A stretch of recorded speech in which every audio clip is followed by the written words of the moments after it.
Okay, it's 5 p.m. On April 9th, so we can call the hearing subcommittee of the Alcohol License Review Committee to order.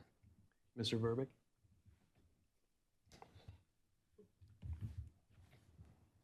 Alder Glenn. Here. Alder Glenn is here. Alder Farrell Cole.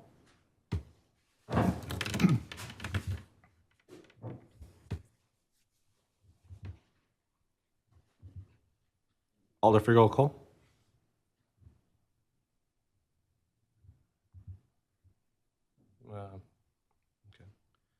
Ms. Clemens. Clemens is here. Mr. Bruchuk. Here. Mr. Bruchuk is here. Chair, we do have quorum. I have a suspicion that Alder Figueroa Cole is here. So Alder, we can't hear you if you're talking. But at some point, please indicate that you can hear us and that you're here. So today we'll meet, as usual, in a hybrid meeting. We will be using the adopted procedures that the ALRC adopted on March 18, 2026. And for other routine things, Robert's rules. This is the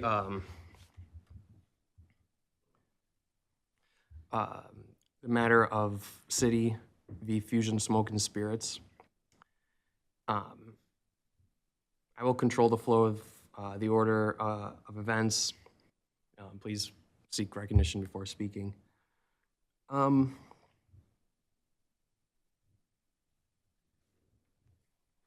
this hearing properly noticed? Yes. I'm sorry, guys. I didn't realize my computer was connected to the TV, so the TV is off. I didn't hear you. So I'm here. Okay, If you're and ready, you can hear us. call me. And you can hear us, right? I'm sorry, can you repeat that? Can you hear us? Can you hear me speaking now? Yes, I can hear Okay. you. Let me just, again, the TV was connected, and there you go. Now I should be able to hear you. Okay. Thank you. Got it.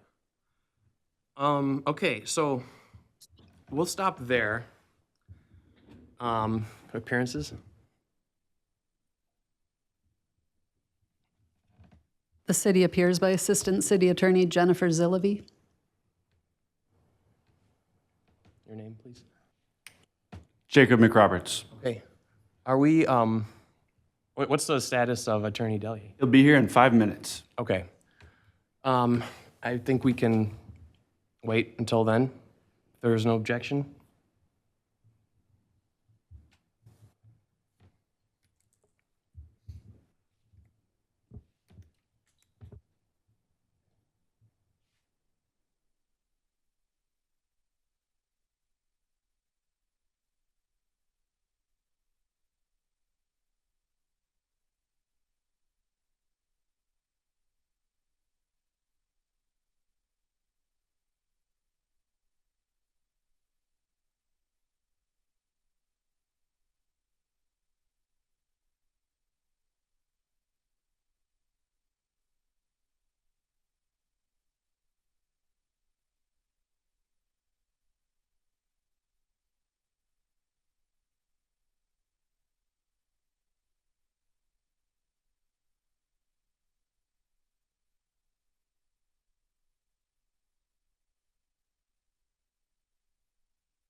Best as I could. State your name. Excuse me? Can you give your appearance? Sure. Attorney Anthony Delia appearing on behalf of Fusions. Thank you. Okay, so we at the point where I read this. The burden of proof is the city must prove the charges in the complaint to be true by preponderance of the evidence per Madison General Ordinance 3810. Preponderance of the evidence is evidence which is of greater weight or more convincing than the evidence which is offered in opposition to it. That is, evidence which as a whole shows that the fact sought to be proved is more probable than not.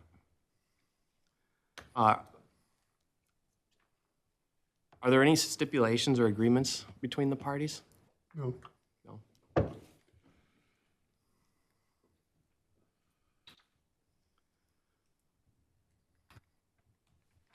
Okay, so now I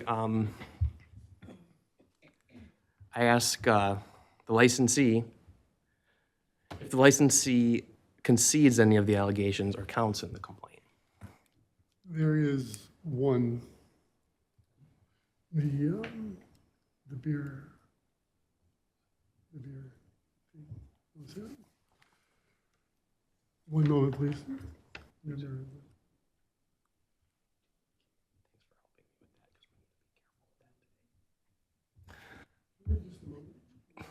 Yep.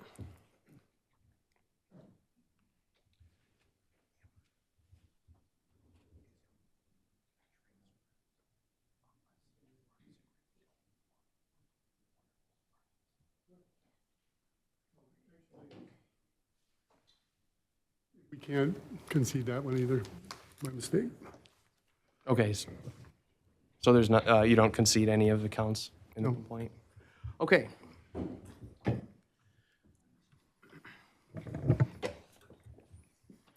Now it's time for opening statements. Attorney Zilvey, would you like to give an opening? It's optional. No. Would you like to give an opening? No, thank you. Okay. Okay, now it's time for the presentation of the evidence. City goes first. The city calls Officer Joel Stelter.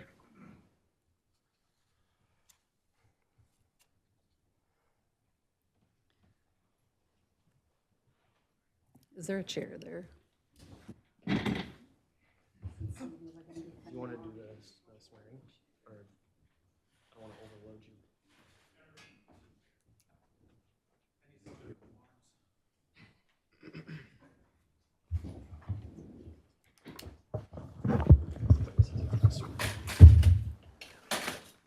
I can do it. Amber, you want to do this? I can do it. Do you have it with you or? No, I don't. Please state your name and spell it for the record. Wait 1 second. We have to swear him in. Oh, sorry. Jumping the gun. There should be under your desk somewhere. Is it right up on the side here? I can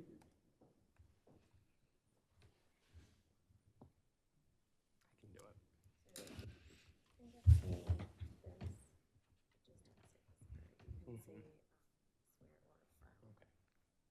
Okay. Raise your right hand. Do you swear or affirm that the testimony you're about to give shall be the truth, the whole truth, and nothing but the truth? I do. Thank you. You may proceed. Please state your name and spell it for the record. Joel, Joel, Stelter, Stelter. You're a police officer with the city of Madison, correct? I am. How long have you been a police officer with the city of Madison? It will be 20 years in May. What is your current assignment? Day shift downtown. Was that your assignment on January 15th, 2026? It was. I was 1 David 3. And that is a downtown shift? Right. What does the 3 mean in the 1 David 3? So David would be, the downtown units are all David units for calling over the air. 3 is the sector of this downtown area that I'm responsible for. And 1 is, First detail, and what does first detail encompass? 7 a.m. to 3 p.m. Do you recall going to Fusion Smoke and Spirits at 36 South Bassett Street in Madison, Wisconsin on that date? I do. And why did you go there? I was asked to serve a summons to the Jacob McRoberts at that business. Was that the first time that you attempted service with McRoberts? I attempted service twice that day, once in the morning and then once in the afternoon. And what happened the first time you went? The first time I initially went to 510 West Washington to attempt to contact Mr. McRoberts at his listed address. A female answered the buzzer, said that he wasn't there.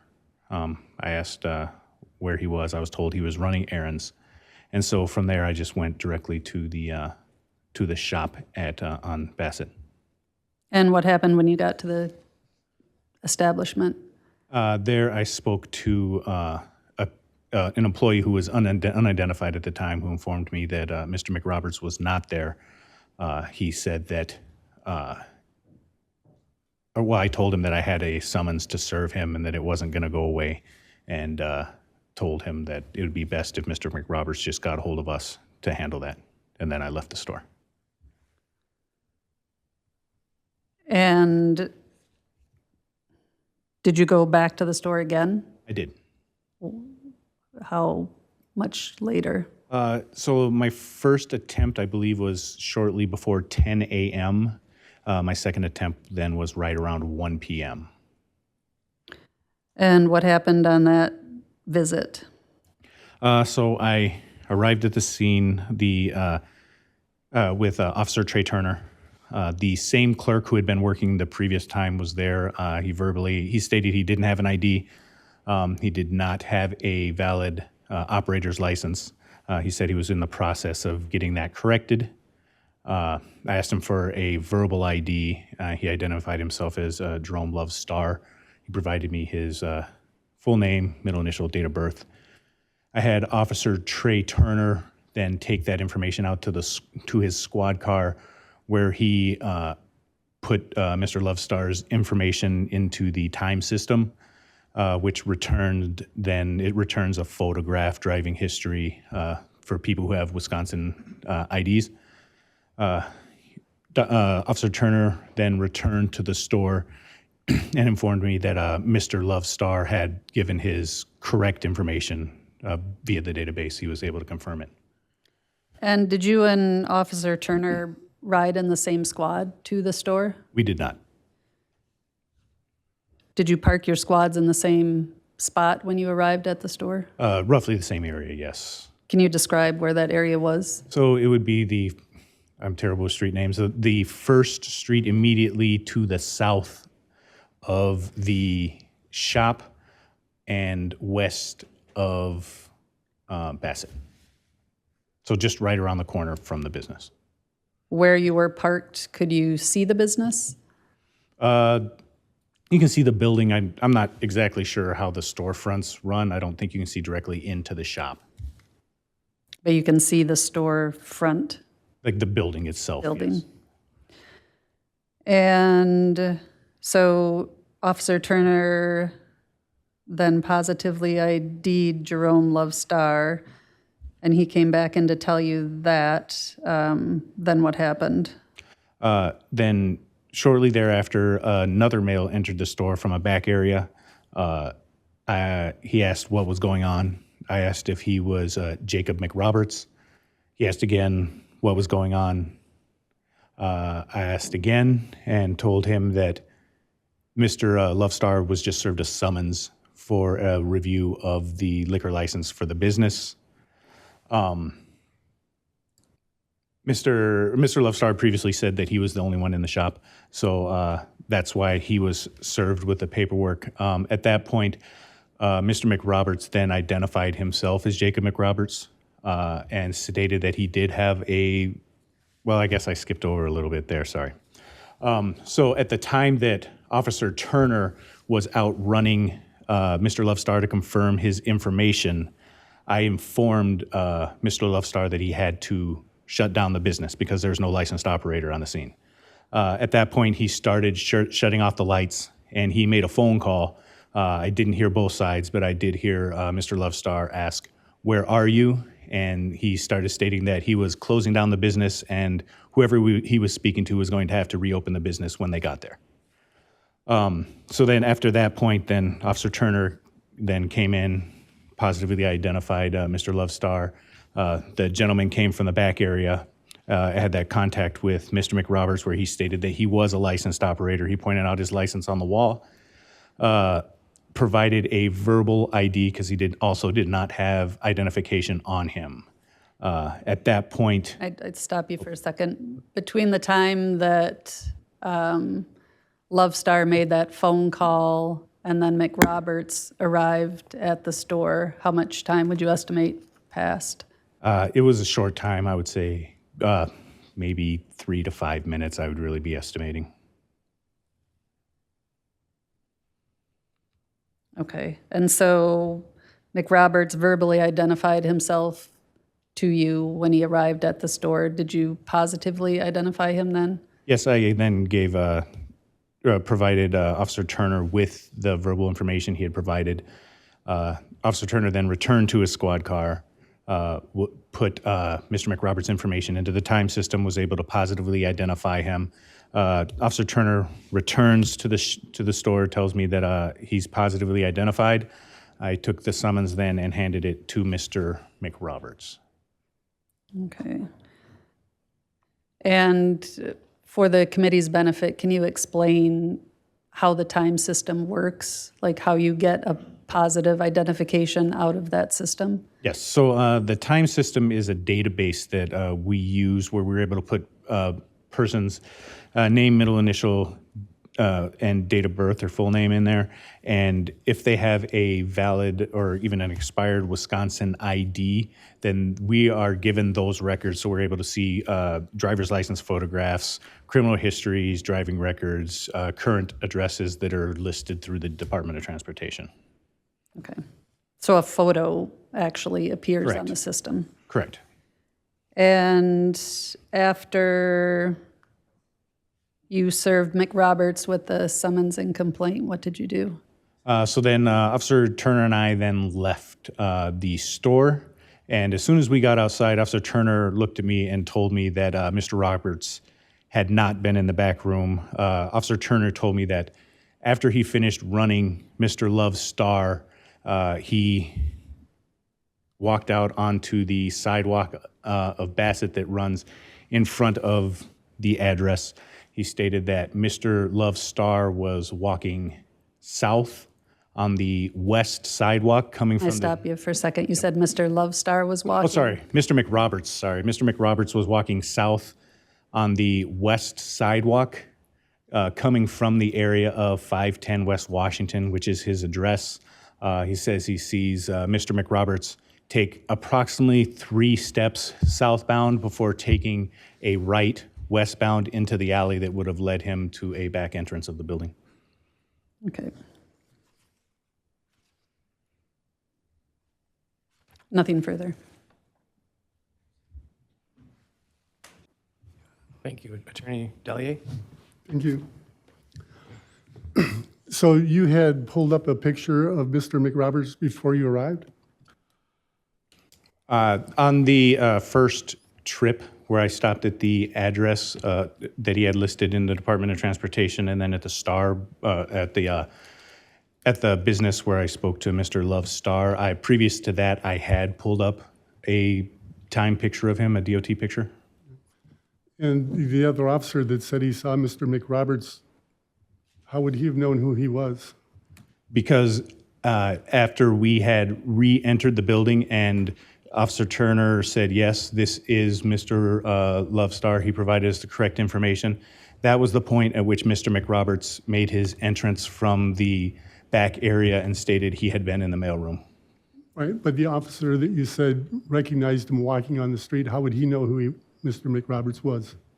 So, Officer Turner admittedly did not know who he was at the time that he walked in, but he recognized the person who came in from the back as the same person he had seen on the sidewalk, and also confirmed that later to be Mr. McRoberts. And are you aware that the building that Fusions is in is multiple levels? I am. And were you aware at the time that there was an office in the basement? I'm not aware of the layout beyond what the shop consists of. And it was, how long would you say after the lights started getting shut off that Mr. McRoberts appeared? Again, my estimate is 3 to 5 minutes. I couldn't say exactly. So from the time, not the time that you arrived, but the time that the lights were being shut off? But from the time the phone call was made, it was roughly that time.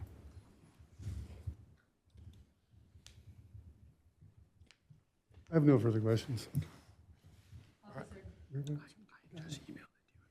Officer, just to clarify, when you were in the store and once McRoberts entered, then Officer Turner went back out to his squad to put McRoberts' information into the time system, correct? Correct. When Mr. Roberts provided me his verbal identification, I wrote it down, and I then provided that to Officer Turner to go to his car to run Mr. McRoberts through the time system.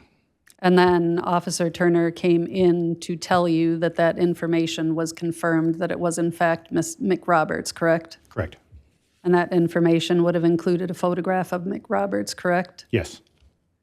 And then when the two of you left, that's when Officer Turner told you that he saw McRoberts walking on the side of the street and then cross the street to enter what looked like the rear of the business, correct? No, he was already on the west side of the sidewalk, so he saw him just walking up the sidewalk and make a right-hand turn into the alleyway. Okay. And you had testified that Officer Turner observed him coming from the direction of where McRoberts' apartment is, correct? Correct. What is the approximate distance from McRoberts' apartment to Fusion? That is about 1 block. So it's he lives just across West Washington, and then, excuse me, and then the Fusion is at the end of the next block, so it is literally 1 block. Okay, nothing further, thank you. Thank you. Are there any questions? Did you go ahead? Roberts out of breath when he arrived? I don't recall him being out of breath. Okay. No further questions. Okay, committee? You may step. Oh, no, never mind. The committee Oh, we have has- committees. For those watching at home, this is new to most of us here. Committee members, any questions?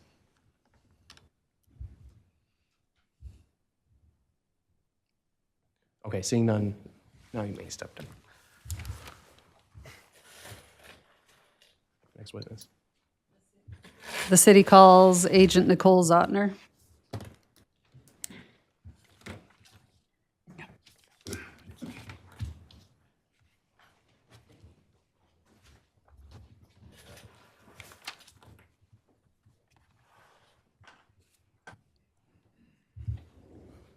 Okay. Raise your right hand. Do you swear or affirm that the testimony you're about to give shall be the truth, the whole truth, and nothing but the truth? I do. Thank you. Please state your name and spell it for the record.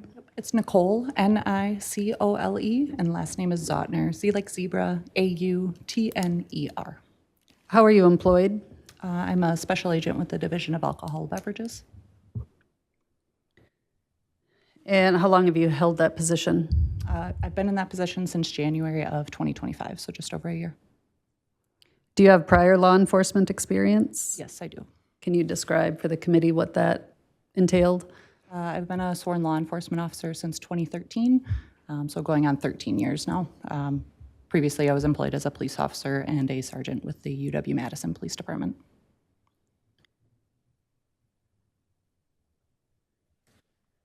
And can you describe your duties as a special agent for the Department of Alcohol Beverages?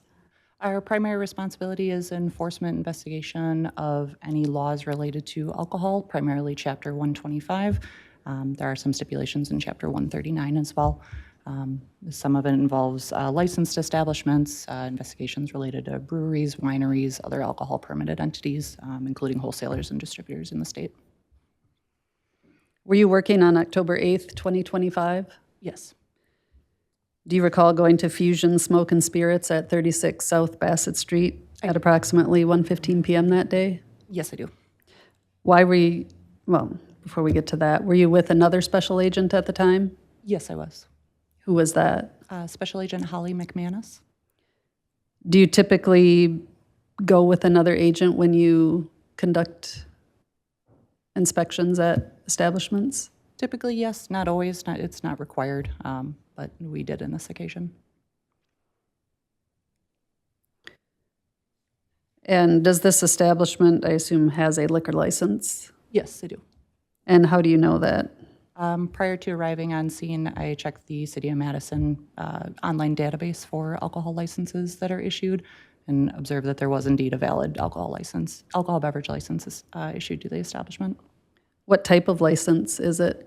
It is a Class A beer and a Class A liquor license.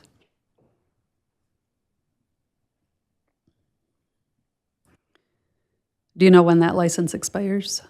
It would have been June of this year, 2026. Do you know who the liquor beer agent is for Fusion? Yes, it was Jacob McRoberts. What did you do when you went there?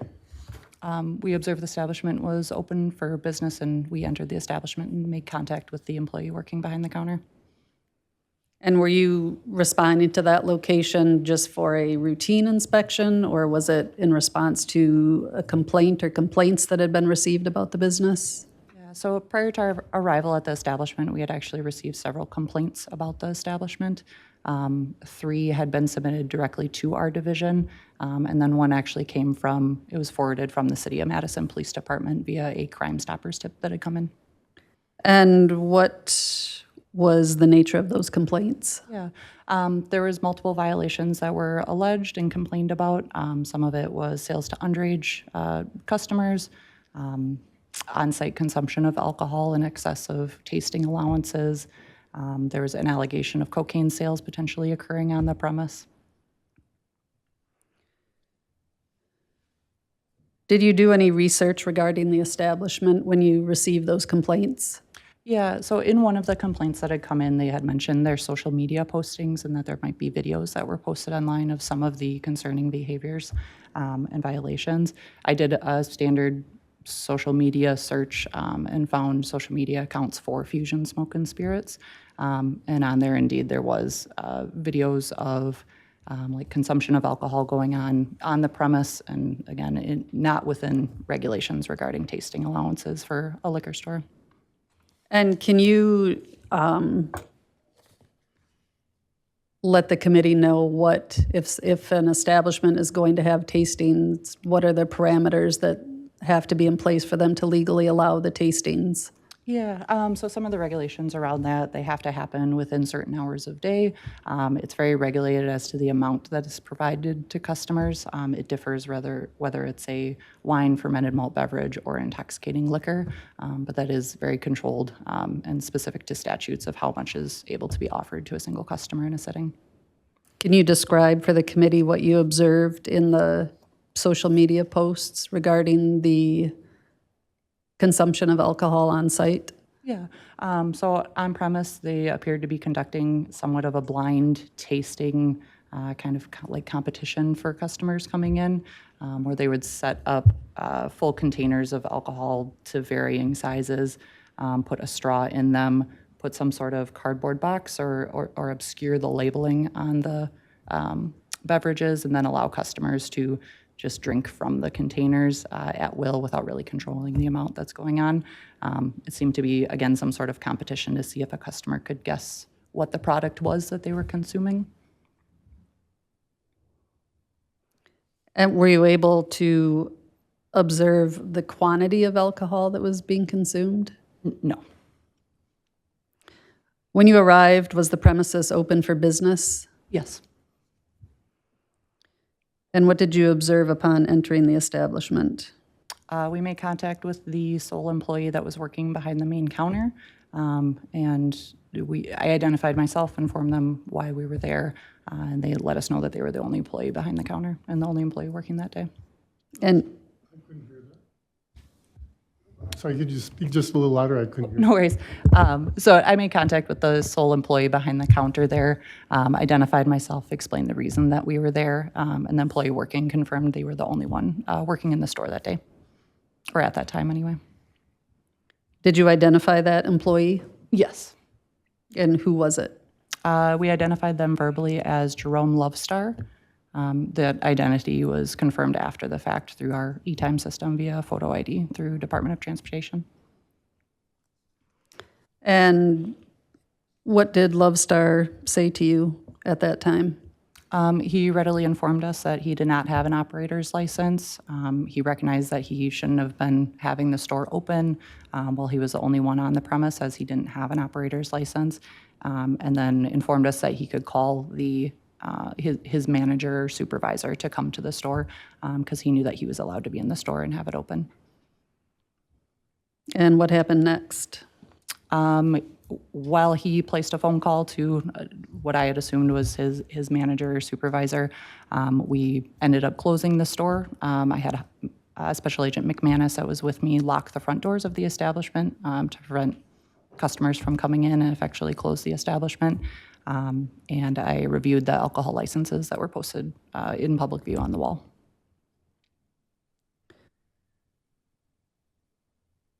And you testified that Lovestar called somebody, but you don't know who he called, correct?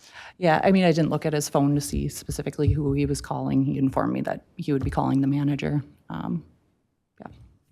And did a manager arrive at the store at some point? Yes, there was an individual that showed up at the front door, knocked on the front door and kind of got our attention. We unlocked the business to let them in. He was later identified verbally as Jacob McRoberts, who was the agent on the license.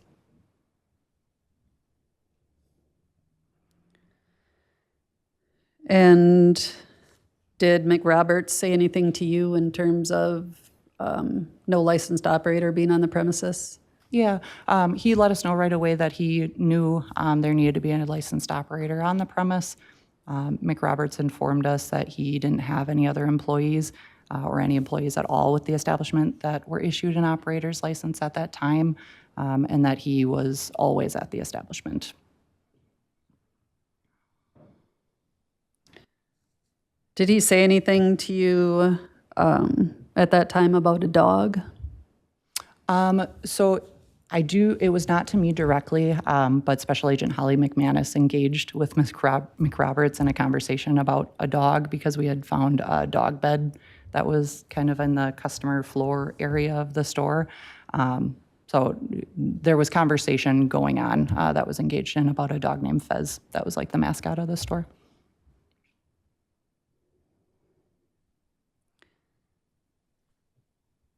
And you observed that the liquor license was properly posted, correct? Yes. And did you note the premises description? Yes, I did. Was there anything about that raised any issues with you or caused you to ask any questions? Yeah, I did clarify one point of the premise description. So it talked about a certain square footage of the main floor that was part of the premise. There was some sort of back room for storage or inventory, and then a personal office was listed on the premise description. Obviously, I want to be clear what the premise description is before we move forward with the inspection to know the areas that we're going to go inspect.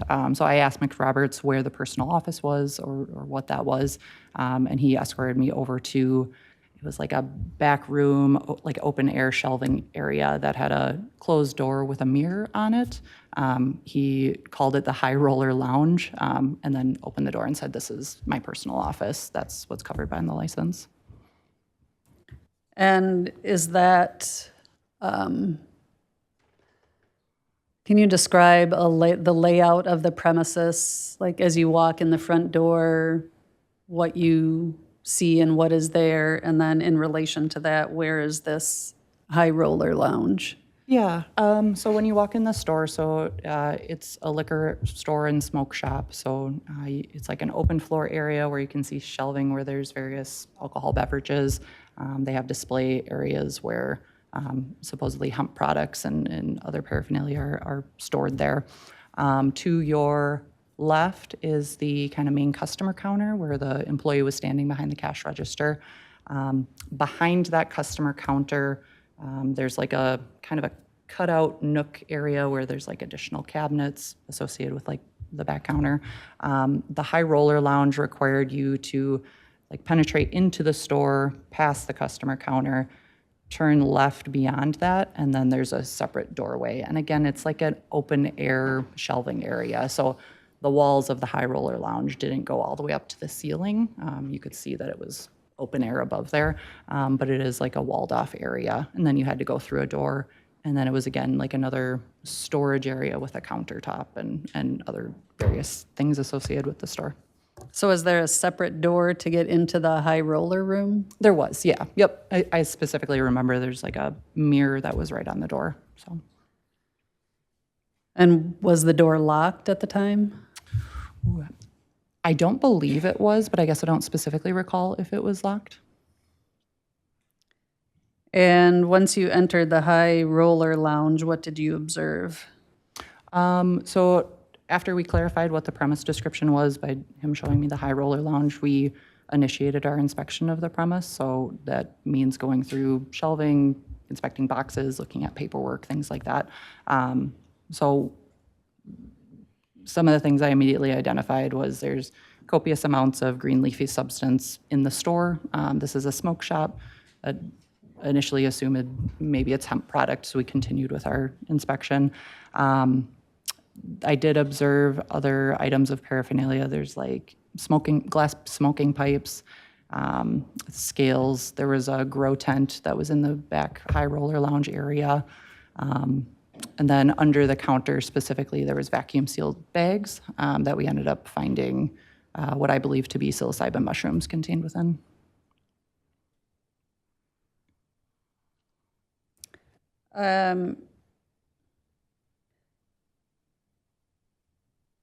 And so when you were in the high roller room, this was just all items that were out in the open on the premises?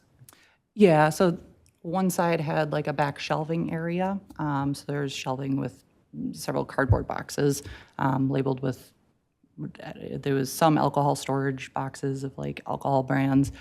Some of it was like hemp products or labeled as marijuana products. And then the other side is a countertop, and that's where there was like the grow tent, scales, various pipes, additional packaging. So it was under the countertop that was in there where there was the vacuum sealed bags. And when you say a grow tent, what do you mean by that? So it's like, I don't know the material exactly, but it's some sort of material that essentially makes a tent. And then there is lighting in there, and it basically creates an environment that is conducive for growing green leafy substances, typically at like a hemp plant or marijuana plant. Did you ask McRoberts what that item was, what it was for? Not specifically, no. Again, it's advertised as a smoke shop. I had expected to find hemp and things associated with hemp. So I didn't really ask questions about it at the time.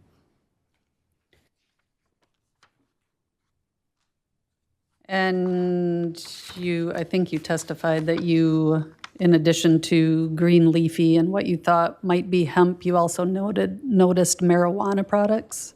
Yes. And I say that in the fact of looking at some of the labeling on the packaging had indications that most likely some of the product was not actually hemp product. Can you describe for the committee what is a legal hemp product in the state of Wisconsin? And if you can't, I can have the detective address that. Yeah, I might defer to the detective on that because, again, that part was not really relevant to my inspection, and we did just continue with our inspection in spite of those things. And I think you also testified that you observed 2 bags of what you thought were mushrooms. Yes. And why did you think that they were mushrooms? So in my former employment as a police officer and sergeant with the UW-Madison Police Department, I was certified as a drug recognition expert. I've maintained that certification, and I'm currently certified as a drug recognition expert. I was also previously the narcotics canine handler for the UW-Madison Police Department. Previously, I have worked with the Dane County Narcotics Task Force. I've been involved in multiple narcotics investigations. I'm generally familiar with narcotics and controlled substances, to include psilocybin mushrooms. The product contained within the vacuum sealed bags were consistent in appearance with what I know from that training and experience to be psilocybin mushrooms. Are psilocybin mushrooms legal to possess, sell, or use in the state of Wisconsin? No. Are they a scheduled controlled substance? Yes.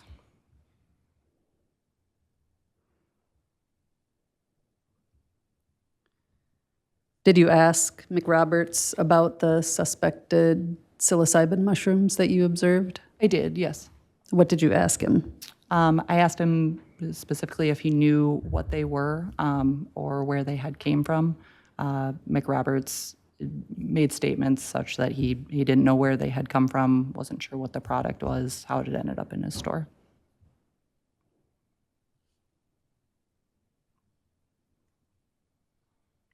Did he say anything about who does the ordering for the store in terms of product? Yes, so we asked clarifying questions of McRoberts, and he stated very clearly that he does all the product ordering for the store. He again mentioned that he's present at the store all the time, and again continued to maintain that he didn't know specifically how this had ended up in his store.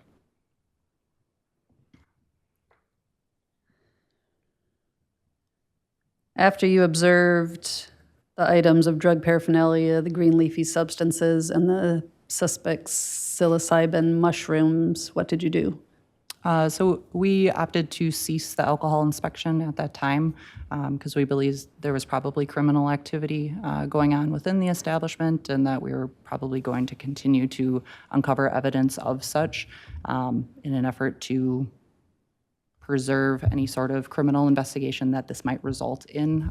Again, we opted to pause the alcohol inspection, and we reached out to the City of Madison Police Department to send an officer over to see if they had any interest in pursuing some sort of criminal search warrant.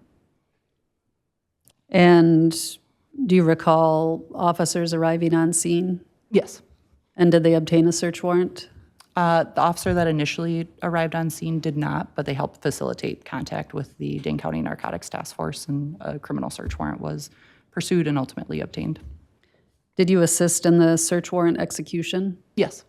Did that take place on the same day? Yes. What did you find in the course of the search? I mean, there was various drug paraphernalia. There was large amounts of currency that was located on the establishment. A firearm was located on the establishment. Large amounts of green leafy substance, which we believe to be marijuana, was located. The vacuum sealed bags of psilocybin mushrooms was located and confiscated. That was about it. And then what happened next? Did you, in the course of this, did you observe liquor law violations other than failing to have a licensed operator on site when you first arrived? Yep. So ultimately, after the criminal search warrant was obtained, we did continue with the alcohol inspection and were able to complete that. One of the violations we found was alcohol that was on premise that was not legally obtained or accounted for via alcohol beverage invoices for the establishment. On an establishment that's covered by an alcohol beverage license, any alcohol has to be it has to have an invoice that basically it was received properly and legally through a Wisconsin permitted wholesaler or distributor. The alcohol we found had labeling on it that it was for a different liquor store that was not Fusion Smoke and Spirits, and there was no invoice located for that alcohol. So that ended up being seized as contraband in relation to this inspection.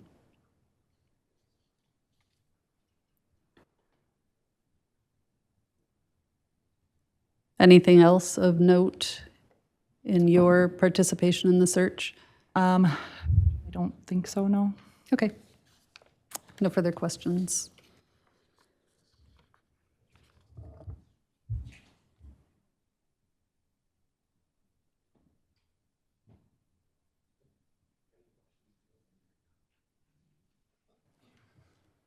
So,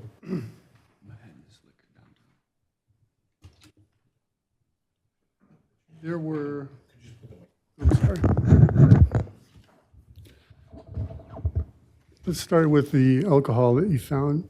Do you recall how that was labeled, where it came from?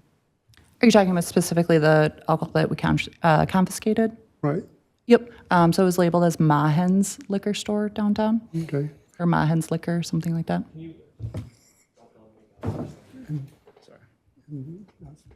That's the guy I bought the store from. And when you purchase a store, a liquor store, and it has inventory, does the inventory go with the store? There's a mechanism in place that a store can transfer in a one-time transaction to a incumbent purchasing store. There's certain paperwork and a process that has to be followed to account for that legally. But yes, there is a mechanism that can happen. Okay. And that wasn't done in this case? No. So in my conversations with McRoberts before locating the ultimately seized alcohol, he had mentioned that he purchased the store in 2024 from some sort of wine shop. I'm forgetting the name specifically, but yeah. Mahen's Liquor, sound right? That was not the name that he had provided to me, no. Okay, and so you worked for the Drug Task Force, you said, at one time? Previously, I partnered with them in my previous employment, yes. So what's the difference between marijuana and hemp? So the difference is the percentage of THC that's contained within. Okay, so can you look at it and tell if it's hemp or marijuana? No, Okay, so and you can't smell and tell the difference? Correct? correct. Can't tell any other way other than having it tested? You are correct. So how is it that nobody ever asked for the certificates of authenticity for the hemp that was in the store?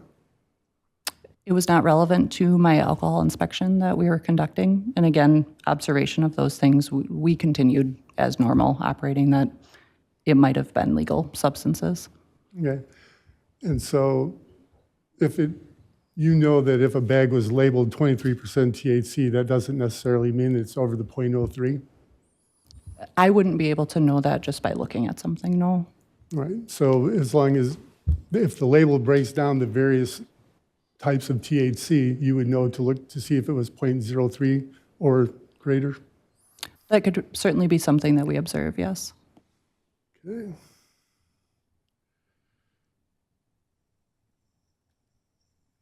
And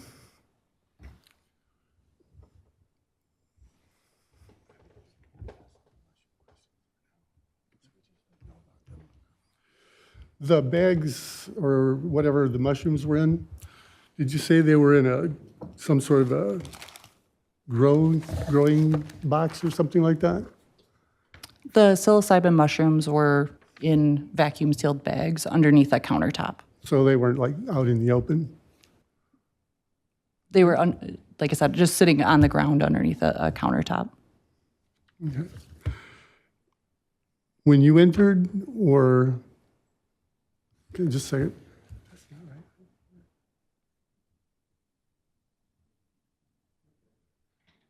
So is it possible that that wasn't a grow box, but instead a photography box?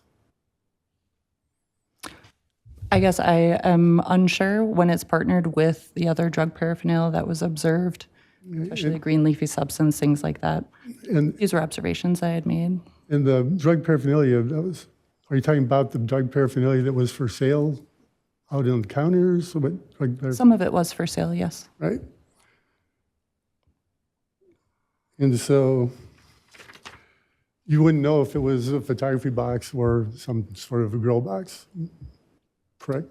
Well, I guess if it was a photography box, I would expect to see other photography equipment. I guess I'm uncertain if that was on premise. It was certainly not noted in my report.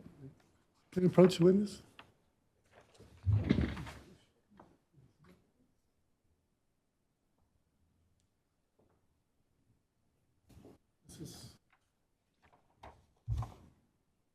Does that appear to be the box you're talking about? It might be. I'm sorry, I didn't hear that question. So, does this look similar to the box that you recall seeing? I mean, it's similar in that it's square and maybe similar coloring. I don't know the material it's made of or any of that. The time that you were there, the dog was brought up in the conversation. Were you aware that Mr. McRoberts basically took his dog as an emergency basis to the vet? Yeah, he did mention that he had left the store and hadn't been present when we arrived because of some sort of surgery that was going on with his dog.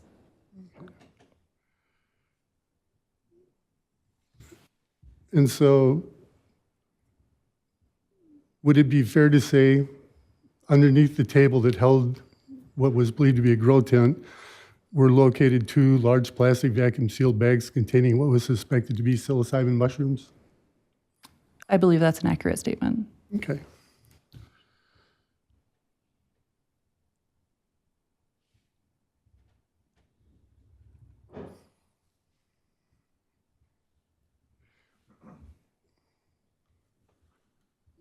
How do you know if mushrooms are psilocybin mushrooms or some other type?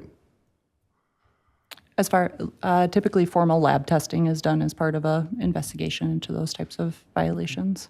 Okay. That's all I have. Thank you. Agent, you testified that also in the Holy Roller, is that what it's called? High roller, sorry. High roller room, you observed a vacuum sealer, correct? Yes. And the psilocybin mushrooms were in vacuum sealed bags, correct? Yes. Nothing further.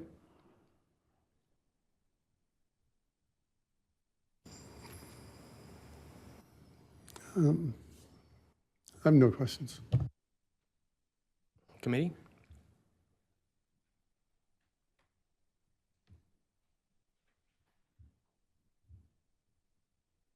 All right. Thank you.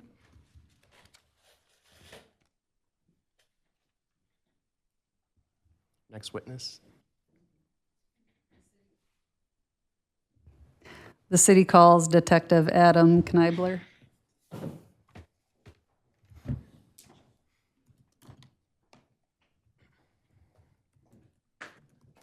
Do you swear or affirm that the testimony you're about to give shall be the truth, the whole truth, and nothing but the truth? I do. Please state your name and spell it for the record. First name Adam, A-D-A-M. Last name Kneibler, it's K-N-E-U-B-U-H-L-E-R.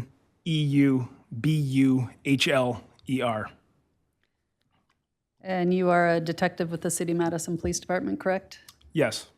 How long have you been employed by the City Madison? Approximately 14 years. Was promoted to detective in 2018. Your current assignment is with the Dane County Narcotics Task Force, correct? Yes, I'm a City of Madison detective assigned to that drug task force as a narcotics detective. How long have you had that assignment? I'm in my second year. Can you please give a brief description of your training and experience, particularly in the area of drugs and identifying drugs? Well, I started out as a patrol officer. I've made hundreds upon hundreds of drug arrests as a street cop. During that time, I went to interdiction courses where there'd be road interdiction, bus interdiction, airplane interdiction, airport interdiction trainings as a uniformed officer. I also I'm a graduate of the DEA Narcotics Investigators course, which is DEA is the Drug Enforcement Agency. That's a 2 weeks narcotics course for long-term drug investigations involving drug trafficking organizations. I've been to numerous trainings with the high-intensity drug trafficking area in the city of Milwaukee, put on by that drug task force. There's many more trainings that can't come to mind right now, but I've been to quite a few. And you touched on it a little bit, but approximately how many drug investigations have you been involved with? From patrol to detective, over 1,000. Are you familiar with Fusion Smoke and Spirits at 36 South Bassett Street in the city of Madison? Yes. How are you familiar with that business?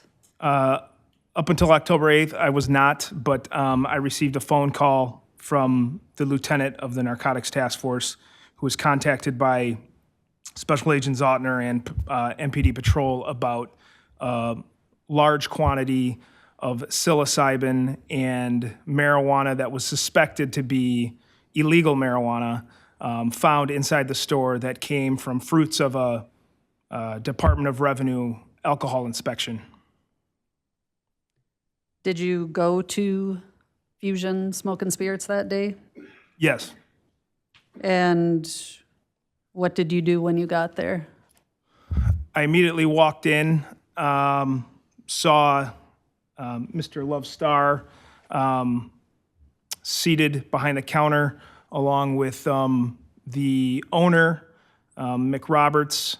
I contacted McManus and Zotner, who had told me they've kind of froze their portion of their inspection, and they pointed out the very large amount of illicit substances in plain view, which has been talked about underneath the box, we'll call it for now. When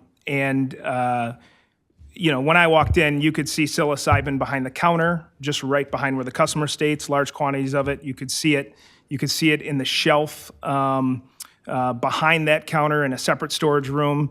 And then you saw it underneath what I actually believe is possibly a grow tent, but actually I think it is actually a picture box, which I'll add for the committee. And picture boxes are often used in grow shops and marijuana operations to take high resolution pictures of marijuana. It's actually quite great photography. You can actually see the trichomes of the marijuana. You can see the resin glands of the marijuana, and it's often put out to promote your product. It's definitely not for senior pictures. So basically, based on the large quantity, and I might add, it's one of the largest quantities of psilocybin I've ever seen in my career as a police officer and a detective. I've seen it maybe this much on a few occasions, but this one is right up there. Basically, at that point, I realized that this appeared to be a drug trafficking operation masquerading as a liquor store. And at that point, I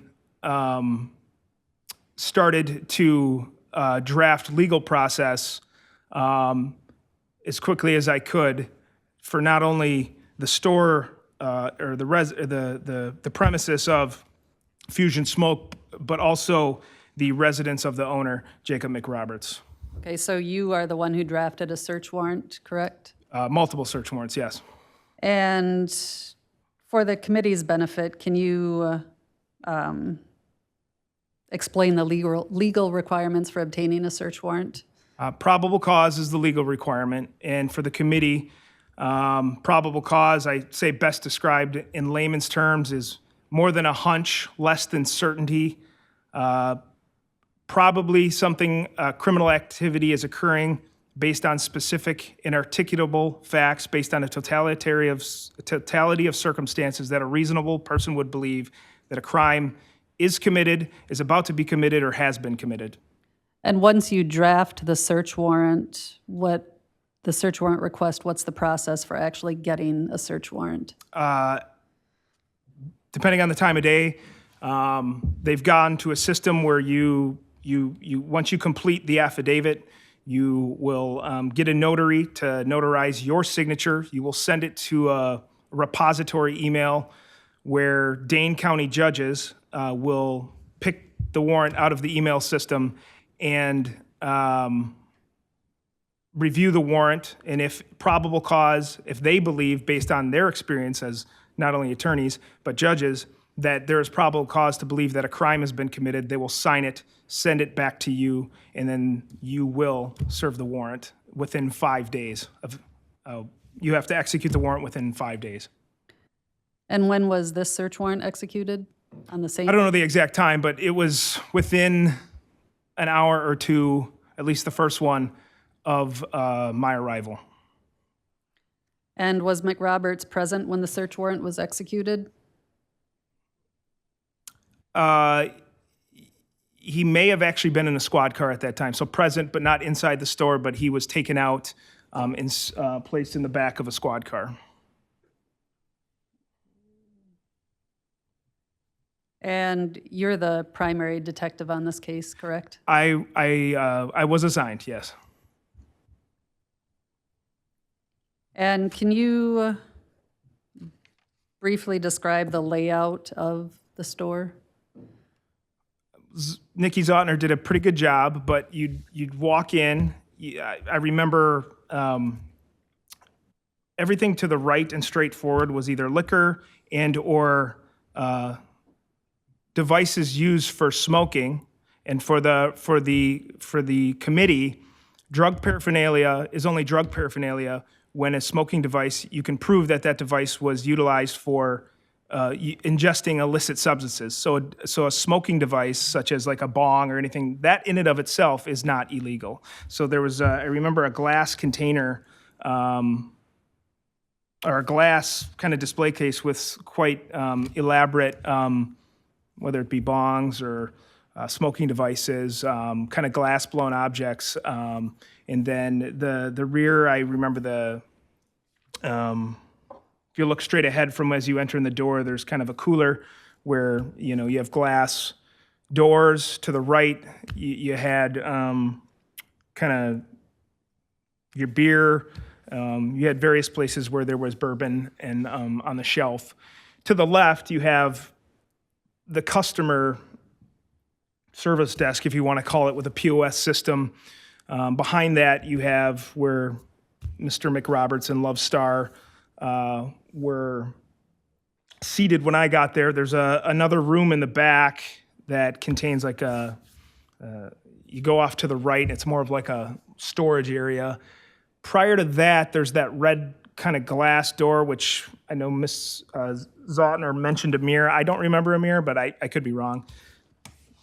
It opens, and then that was what Mr. McRoberts had told Zotner was his professional office, also known as the high roller room or high roller lounge, which contained the probably the picture box slash thing that slightly resembles what used to be kind of a grow tent with LED special lighting, so you can really focus in on certain things.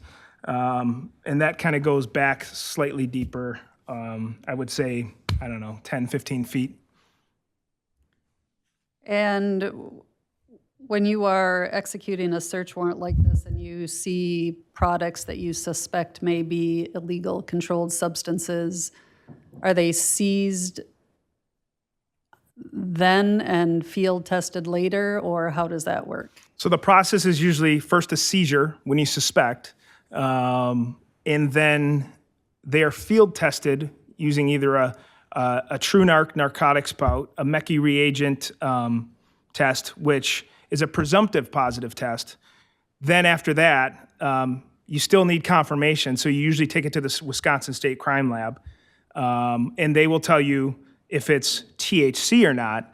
But for the current situation now with the Farm Bill loophole, you have to send it to a specialized lab that does quantitative marijuana testing.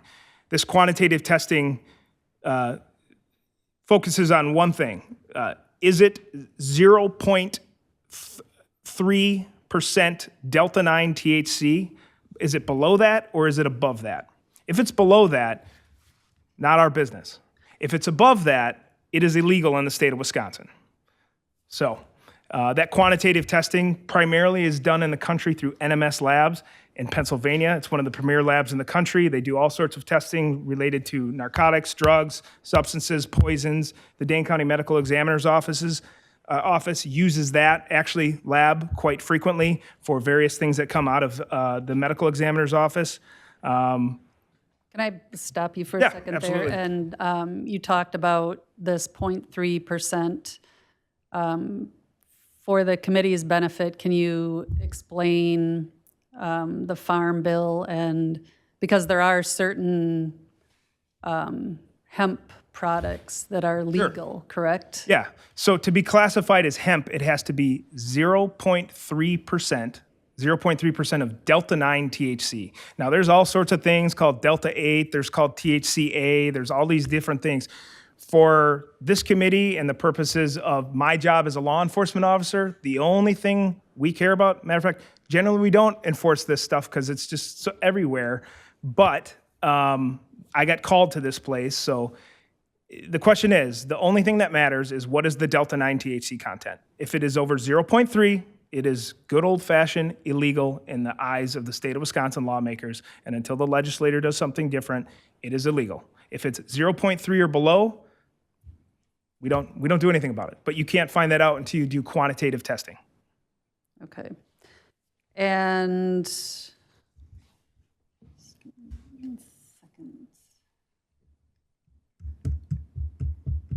why do you field test items after you seize them? What's the purpose of field testing? To develop a probable cause that it is potentially the substance that you believe it is. For instance, if we see it's weed or cocaine or psilocybin, we typically test it to make sure it is what it is. Even when it's inconclusive, we still send it to the lab. And is that so you're not sending bushels and bushels and bushels of green leafy substance to the crime lab? Depends on the case. We'll send bushels and bushels if we need to, but it's just a mechanism to try and determine what we have is indeed what we suspected. And yeah, I'm sure there is some logistical thing in there too, to not overload the crime lab.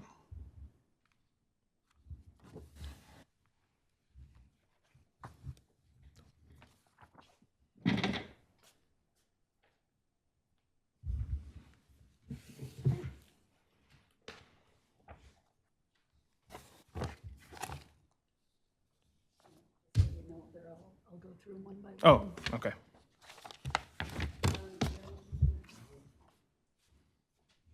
City exhibits, I think it's 1 through, I didn't save myself a copy, 1 through 12.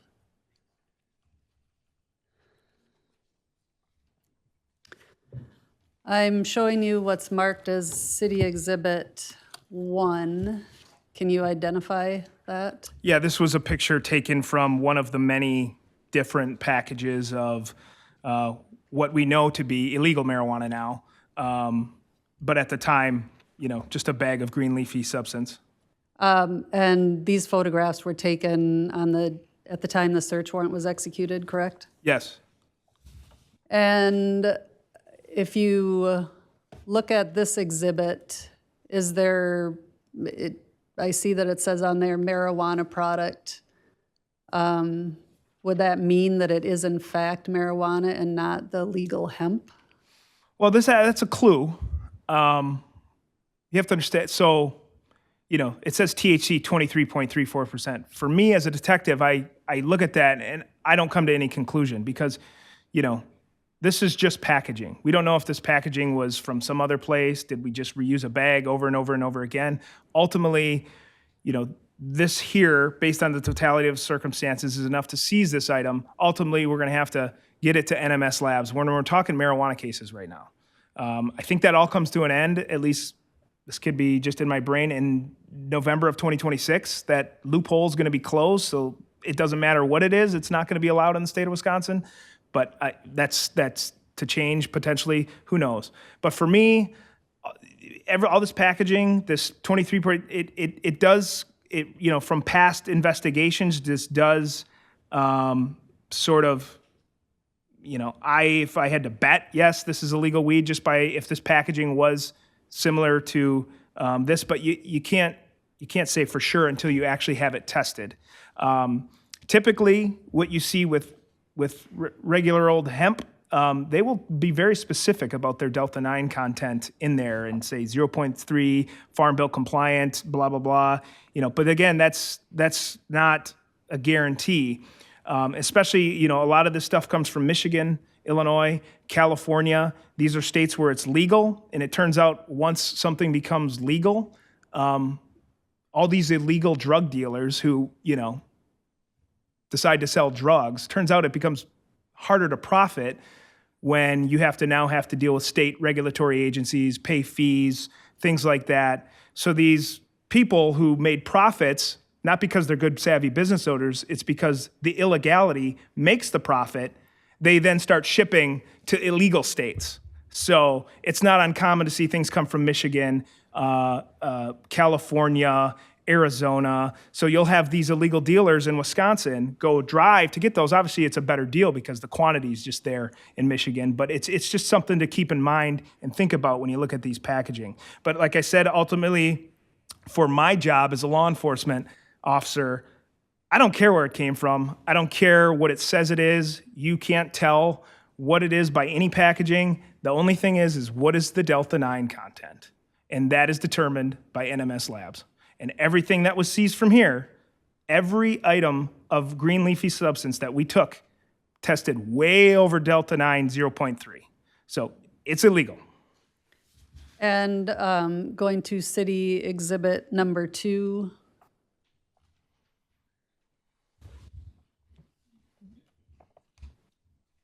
Can you describe what's in that photo?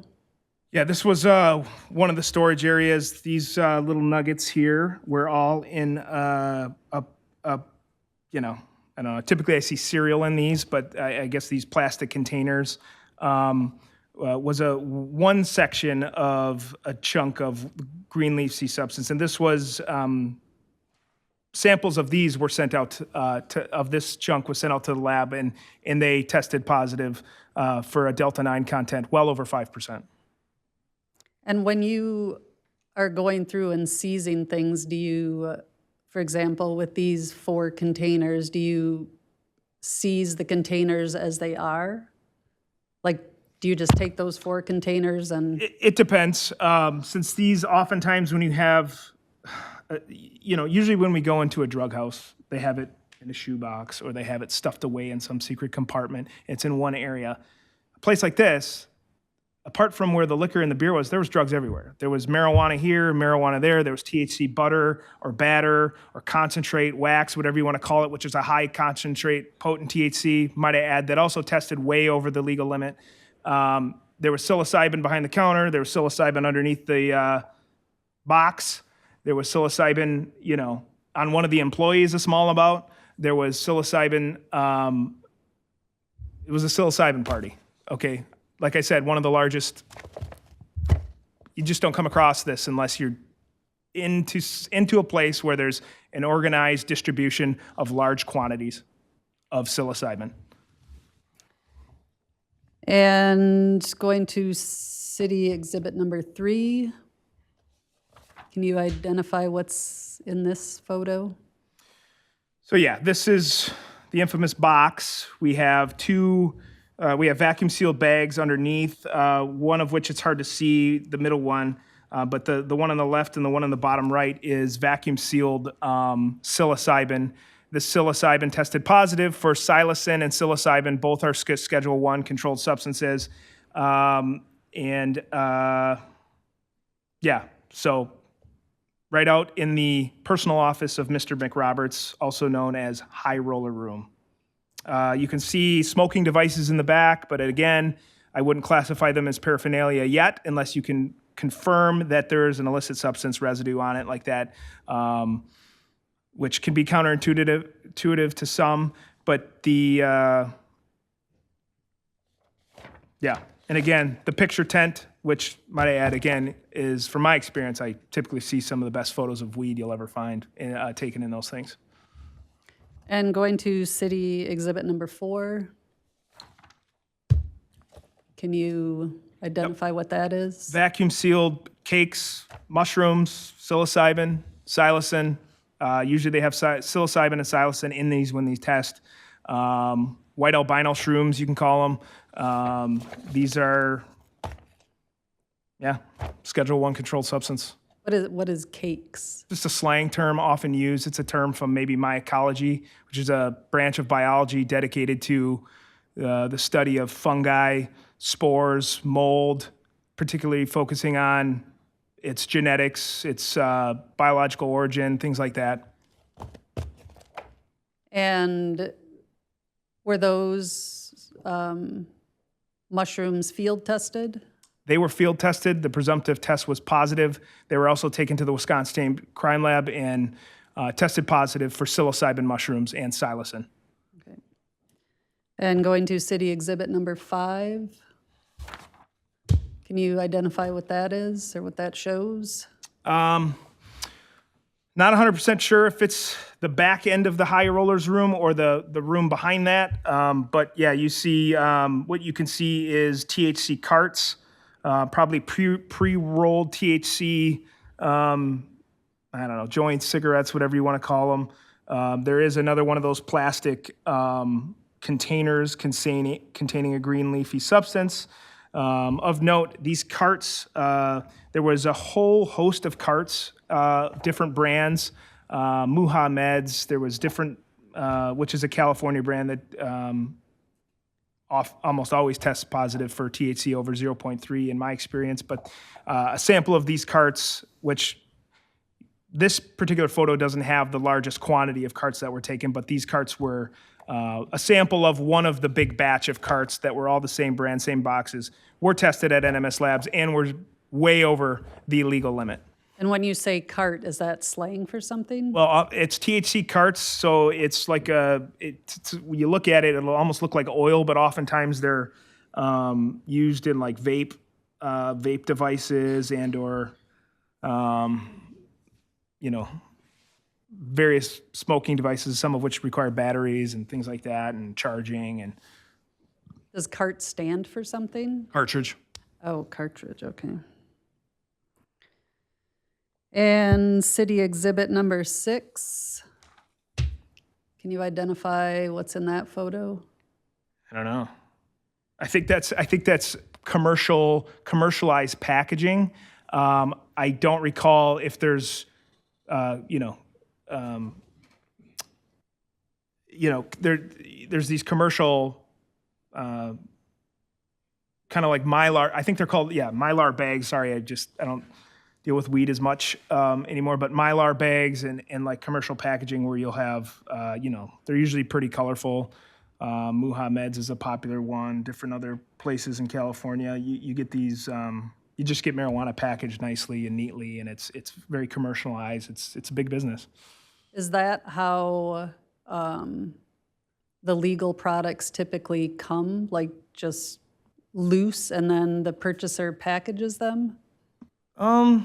It's hard to say because some people will get large quantities of, say, legal hemp and then empty it out of their packages. Some people get large quantities of illegal drugs, like particularly this shop, and you'll empty out some, but then you'll keep some in the commercialized packaging. There was even some kind of, I would say, custom home team bags that I think Fusion Smoke had. It had the Fusion design on it. Those were empty, but I think there was going to be an attempt to put some bud or marijuana in there for just selling purposes and sort of Fusion bags. And city exhibit number 7? Got some of the carts towards the bottom. You've got the illegal weed in the container, and then you've got a money counter up at the top right, and then a sealer to the left of the money counter. Is a money counter something you typically see? It's something we always see in illicit businesses. In regular businesses, very rarely, but it's not uncommon for a business to, if you run into a business with a money counter and there's nothing else going on, it's not the end of the world. But it's just something else in the totality of circumstances that, based on everything we're seeing here, this is an illicit drug distribution business that primarily takes a lot of cash, and they're going to have to count it, and it's much easier to count it with this thing. So in and of itself, not anything unusual. And the vacuum sealer is the thing to the left of the money counter? Yep.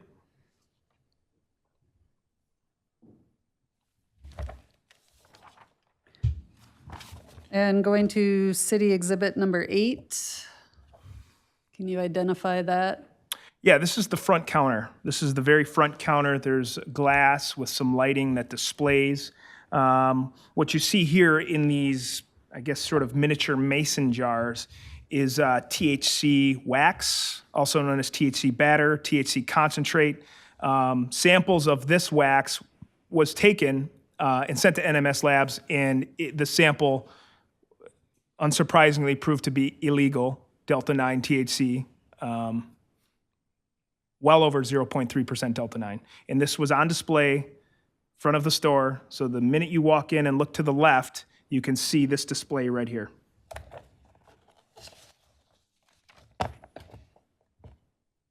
And what about the prices that are showing there? Did those by themselves indicate anything? Well, they just indicate 1 gram. Yeah, like it is what it is for Platinum Cookie.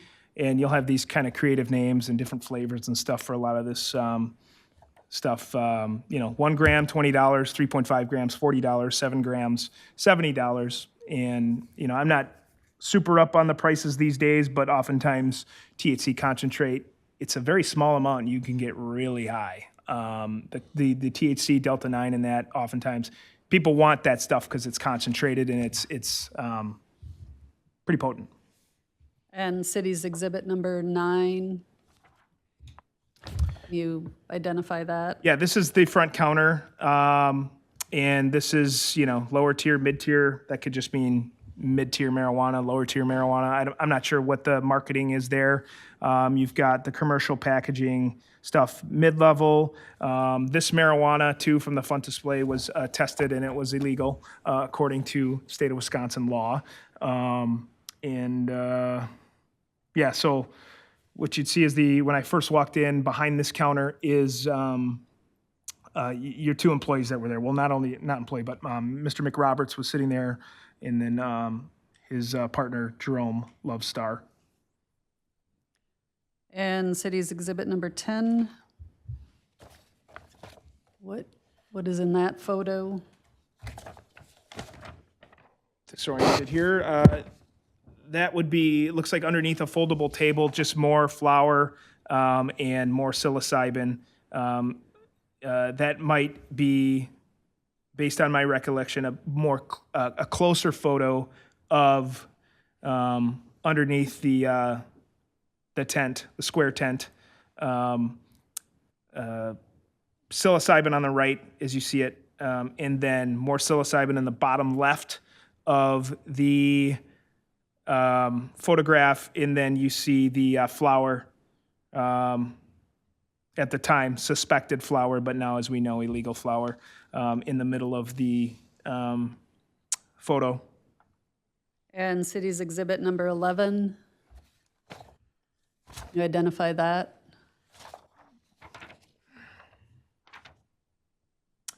It looks like just another photo of the same from another angle of the same with less lighting.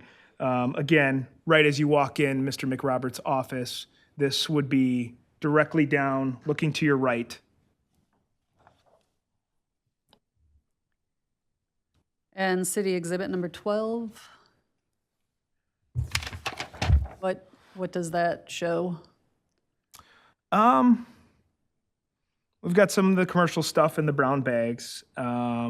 We've got some Mylar packaging behind an empty glass container. I can't tell based on this photo if there's actually flour in there or bud or anything like that.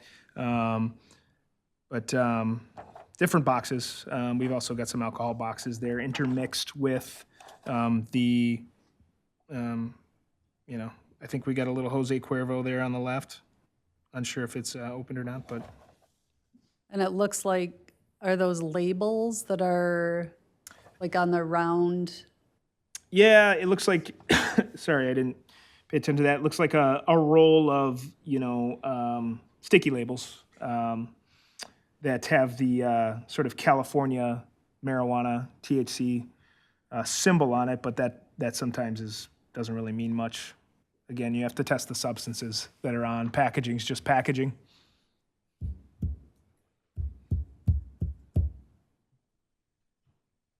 And again, you testified that the psilocybin mushrooms were field tested and also sent to the state of Wisconsin crime lab and tested positive, well, presumptively positive by the field test, but then positive from the crime lab, correct? Yes. And do you recall, I assume that do you weigh the product or what you seize? We do.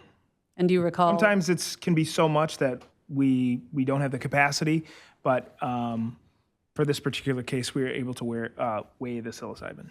And do you recall how much it weighed? It was well over 500 grams. The state of Wisconsin doesn't have a statute that goes over. It's 500 and above, and at that point, they're just like, that's so much that we don't have another tier.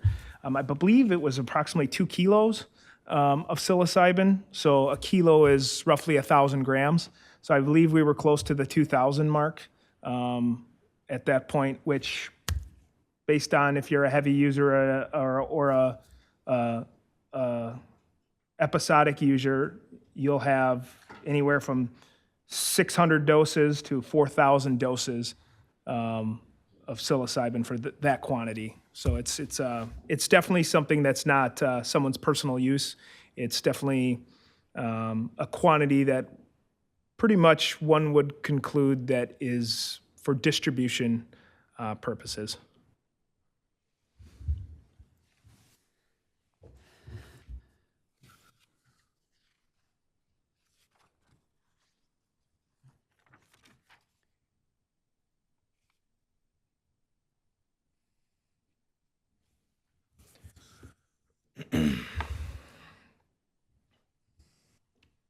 In the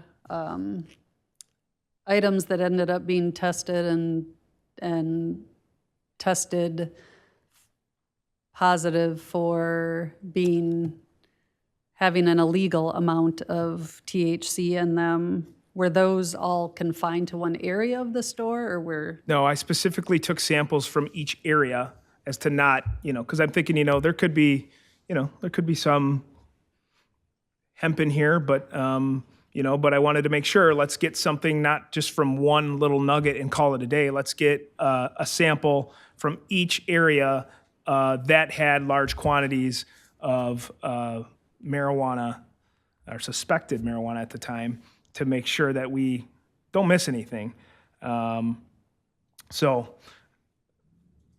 And from my recollection, there was just so much there that we probably missed stuff. There was probably stuff left behind.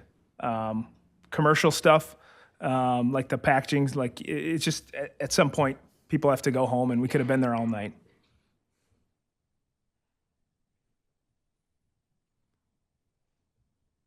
And recreational marijuana is not legal in Wisconsin, correct?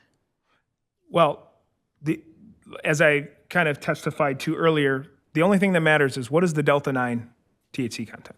What is the Delta 9 THC content? If it is over 0.3, it is illegal. If it is under, it can be a host of different things, but it's not law enforcement's business.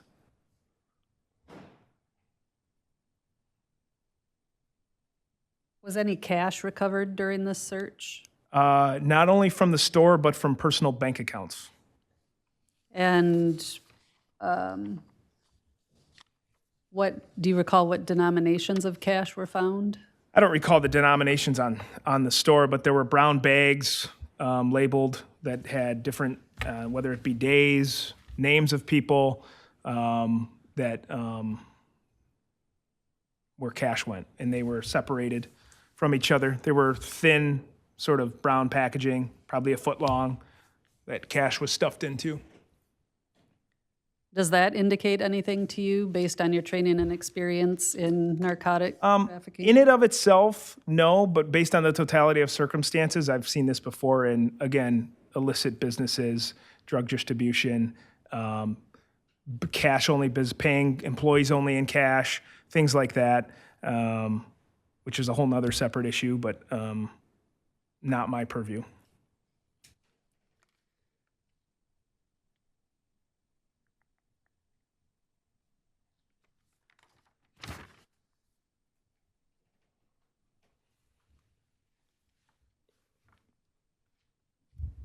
So did you observe whether the cash that were in the brown paper bags, was that separate from where you would expect to find normal business proceeds? I don't want to say every business is normal, but typically you find it in the till or the cash drawer, but separated out into different bags and having different denominations at all different places it's not normal, but not in and of itself illegal.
I've handed you what's marked as City Exhibit 13, page 1 of 2.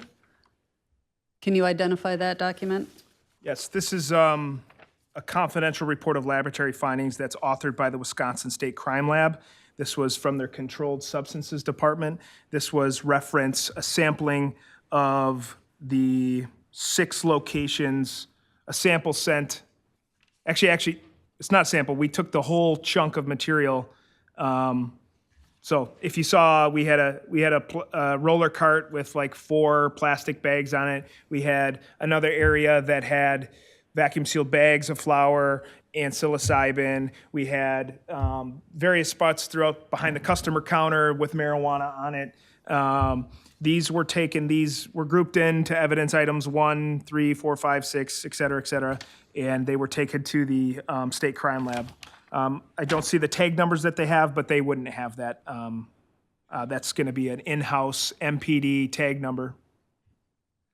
And this report shows that the psilocybin tested positive, correct? Yep. So the smaller of the 2 bags, I took 1 bag there, and the chemist at the Wisconsin State Crime Lab identified it as psilocybin and psilocin.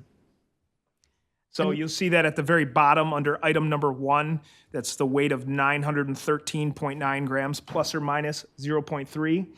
It was identified as psilocybin in the corresponding row.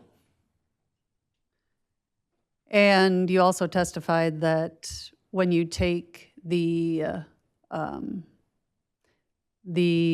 product that field tested positive for THC to the crime lab. They can confirm that it's THC, but they can't tell you if it is over the legal limit, correct? That is correct. Okay. And this report shows that samples 3, 5, and 6 were positive for THC, correct? Positive for the presence of THC, unknown amounts, quantities, what type. But, this one shows positive for Delta-9, but it's unable to determine where it at in the spectrum, whether it's 0.1, making it legal, or 70% for all we know. There's just no way to tell with the crime lab testing with the state right now.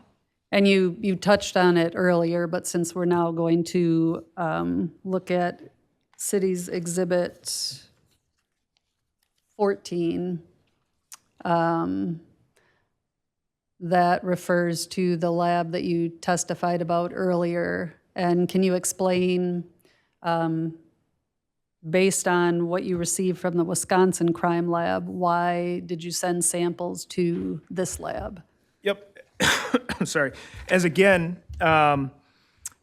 due to the sort of the fence being 0.3 Delta-9 THC, we have to send it out to a specific lab for quantitative testing. So what that does is it determines the amount of Delta-9 THC. And to save them money and time, they just said, you know what? We're just going to go above 5%. If this item has above 5% by weight, it's illegal anywhere where there's not full legalization. So if you see lab item 1, lab item 2, the only thing for the purposes of my job in enforcing the law is the second line underneath, marijuana is Delta-9 THC, full connotation, greater than 5. Lab item 1, sample of that is illegal. So you can go down to number 2, and then on the back side, you'll see an entire list of all the substances, samples of that substances for the marijuana, suspected marijuana. This lab confirmed that every sample from every portion of flour and rosin or wax concentrate and cart I took was illegal. So the cart, there was a giant box of carts. I took one of the carts, sent it to NMS Labs, illegal Delta-9. I took the wax, that is going to be number 7, I believe, on this, and that was again greater than 5% by weight. Then after that, I spoke to the author of this report. Bridget was her name, who's a chemist out there. I believe her last name was Weinhert, I believe, and confirmed with her that what I'm seeing is legit. And she was like, oh yeah. And the reason why I called, because I was just like, it's bold. It's bold to just have this out there and just straight illegal, hiding in plain sight. So. And in looking at the report, where it says confirmed and then it says greater than 5.0 by weight, THCA greater than 5.0 by weight, and then it says weight, and then it says plus or minus. That's the weight of the sample, and that is, their scale may have a margin of error of plus or minus 0.06.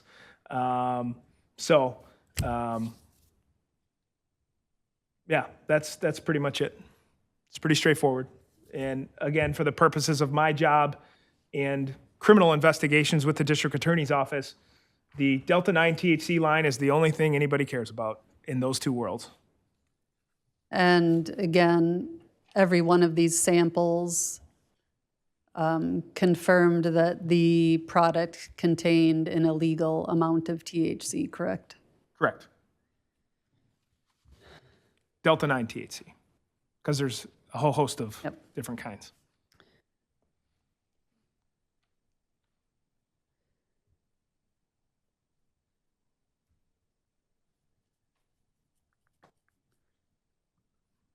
And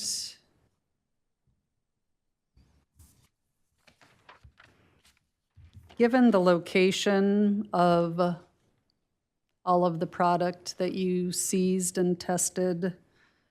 In your opinion as a narcotics detective, is there any way that a business owner or person purported to always be on the premises, is there any way that they would not be aware of the suspect controlled substances and the packaging equipment and the... Well, I think I said this during the preliminary hearing, you would have to be completely blind, eyesight not working, to miss the sheer amount of psilocybin here. Just that alone. I mean, it's psilocybin. And then,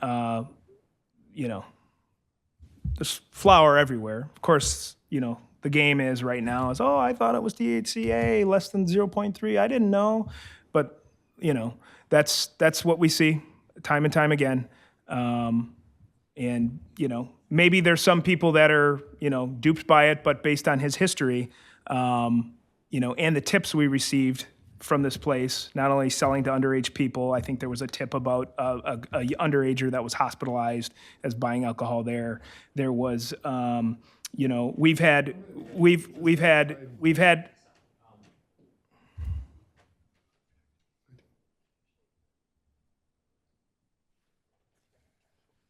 Can you state what you want to say? I would just object because it's outside of the amended complaint. Okay. Well, thank you. The objection's noted. You may continue. Yeah, just the sheer amount of tips, not only with his history. I mean, the Dane County Narcotics Task Force has gotten tips on his illicit operation since early 2022. We continue to get tips on it, still conducting illicit operations, storing large quantities of cash in storage facilities throughout the city in other people's names, co-conspirators, including his employees, and based on the amount of assets seized that are not commensurate with his reported income. And I'll Yeah, stop there. well- So you testified that you also got a search warrant for his apartment, correct? Yes, And is his apartment in close proximity to the store? yes, it's a block down. It's a very nice kind of luxury high-rise apartment. I think on the 5th floor, to be exact. A search warrant was drafted. A judge determined that probable cause exists, that a crime was committed, and the fruits of that crime are probably located inside Mr. McRoberts' residence. And did you then execute that search warrant? City of Madison SWAT did, and then I followed with other detectives and/or uniformed officers. What was seized in the course of the execution of that search warrant that, in your opinion, as a narcotics detective, supports? Financial documents. There was a firearm, but that in and of itself is not, Second Amendment. You should be able to own a firearm if you're not a felon. There was numerous high-end assets, such as watches. There was, I may have lost track the number of Rolexes, 4, 5, 6 Rolexes, most of them average price of $8 to 10 grand. He was booked in with a $60,000 watch on his wrist. It was appraised at, I think, $40,000 by Sklitsky Jewelers.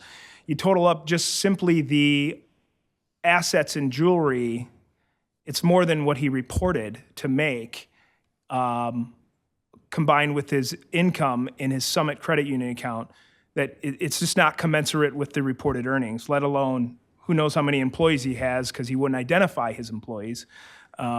So based on my experience, maybe there's something there. I know Dad got him started in this, helped him get started in this.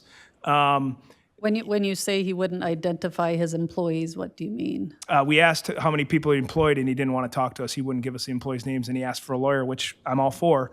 But based on all of this, with what I'm seeing, this is an illicit dealer that is trying to go legit and launder money through a liquor store. And that's just what it is. And if just hypothetically, let's just say I'm wrong based on my training experience, and I'm wrong, and he's just oblivious to all this, well then, Not somebody you want selling liquor.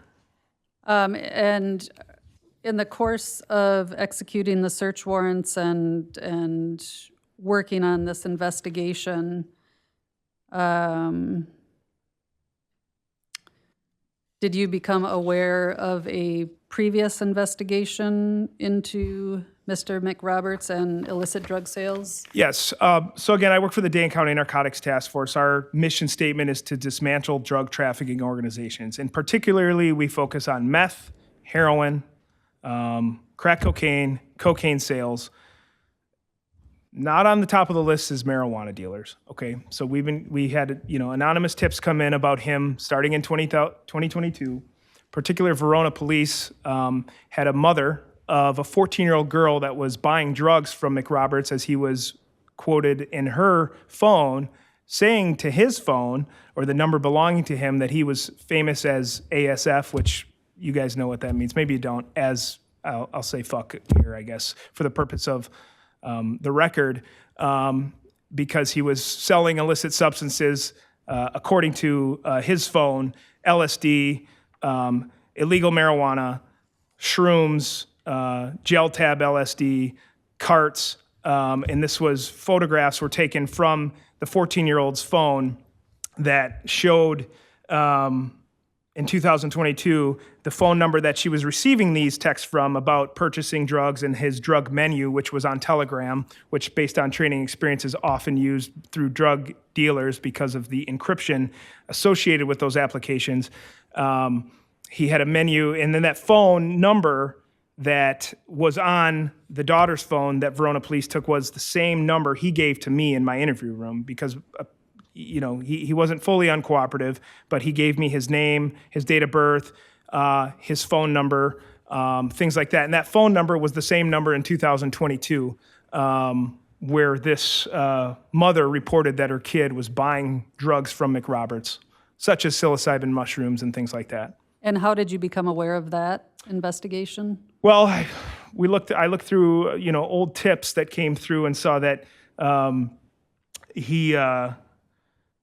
his name came up, and again at the time probably ignored because we're focusing on heroin, meth, things that are more of a problem in the community, and saw that he grew up in a very, very nice home in Verona. Thought that, okay, well, maybe this kid went to Verona High School. Hey, Verona PD, do you have any contacts with this kid? And they immediately said, oh yeah, here's this quite fruitful case file that showed his drug activities prior to owning the store. And do you know, did Verona ever charge him in that incident, or what happened? Verona passed the case on to the Dane County Narcotics Task Force. The Dane County Narcotics Task Force did not do anything with it because of, again, focusing more on, there's plenty of meth, coke, and heroin dealers to go around to keep us busy.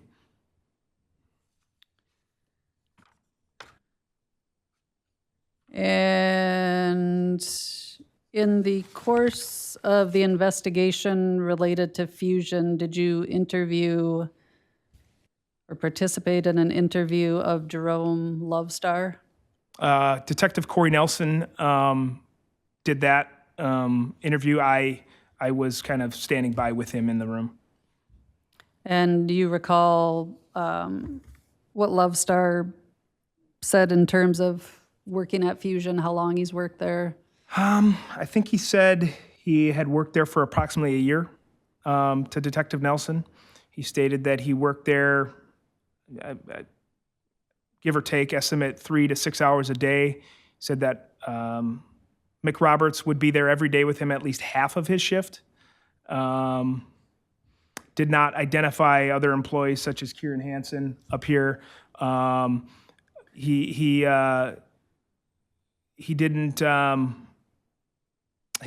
denied knowing anything about psilocybin, despite him having a very tiny quantity of psilocybin on him. He at one point sort of owned up to the small amount of psilocybin on him and stated that the other stuff, that's not him.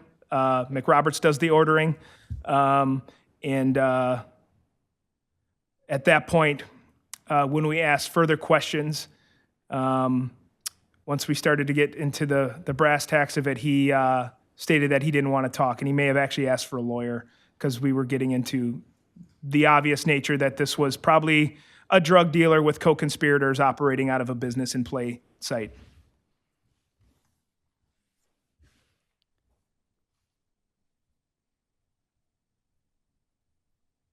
And did Love Star tell you how he gets paid in the course of his employment at Fusion?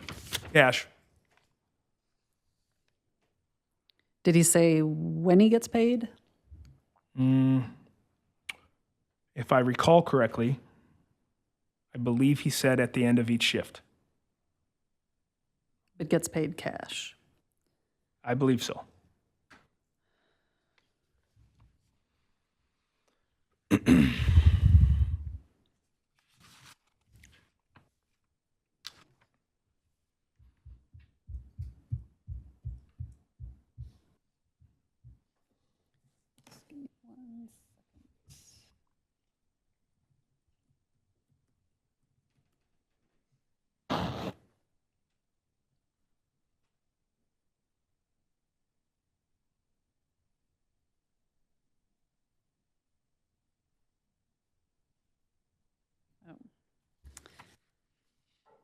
Were you aware of the district captain, Kip Hartman, sending a notice of public nuisance to the property owner of 36 South Bassett Street as a result of the search warrant execution and the evidence seized?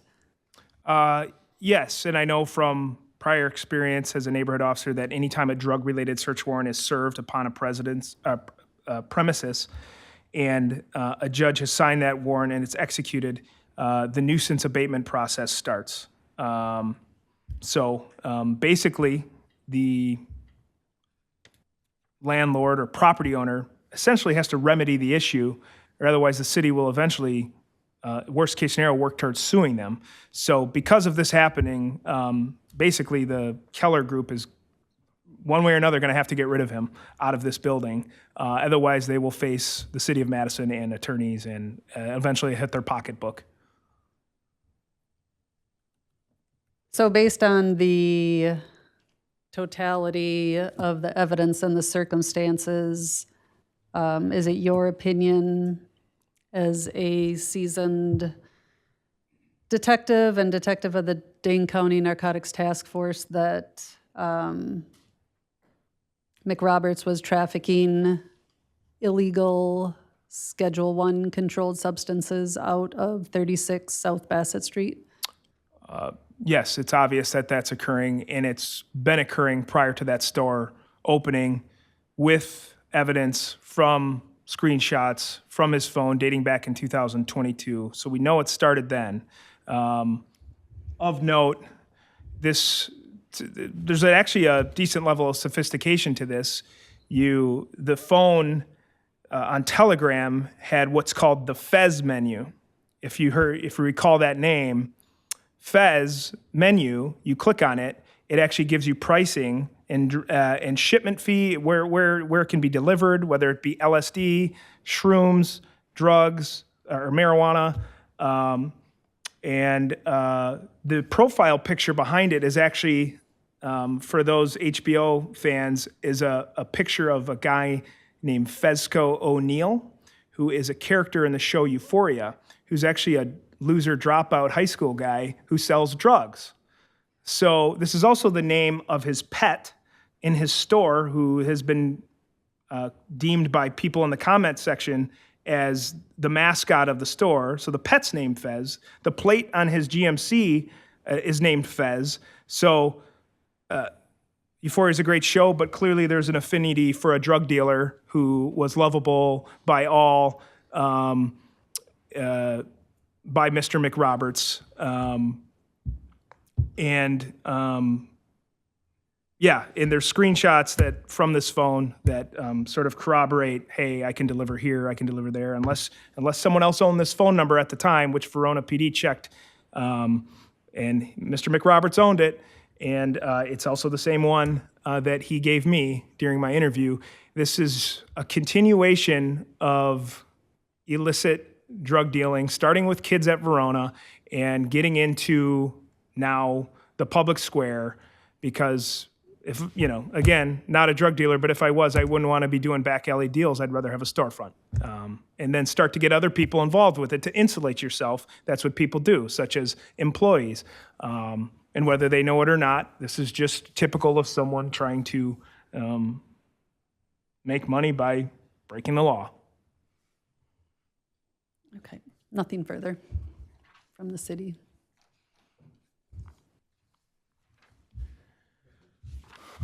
Could you put Exhibit 1 back up, please?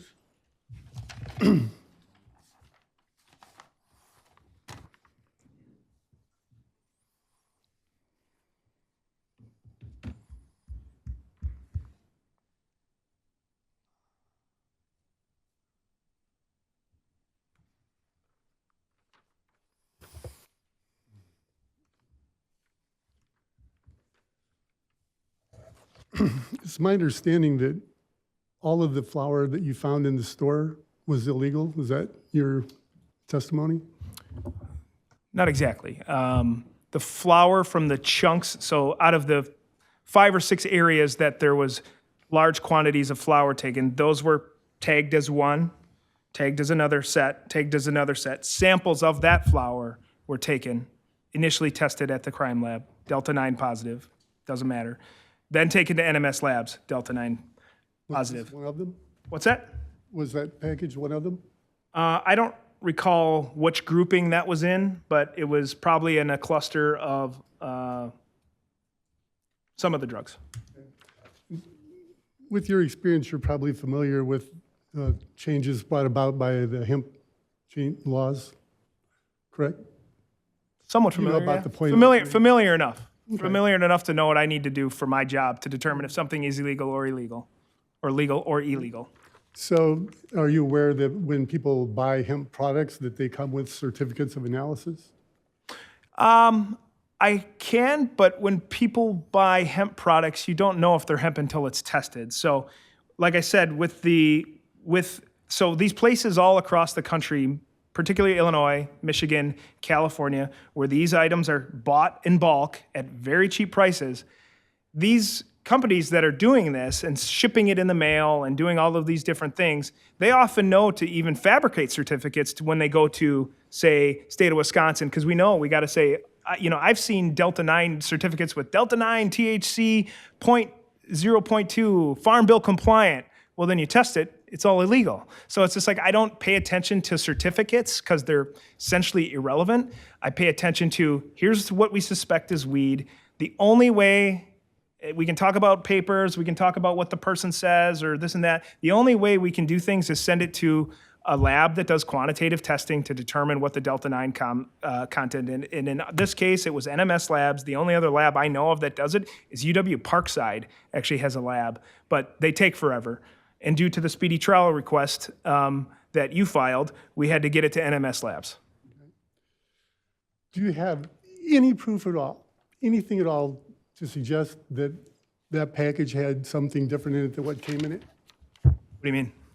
The package up there on the screen, do you have any proof at all that Mr. McRoberts changed the contents, added something illegal to it? I don't know. That's a yes or no question. You either have proof or you don't.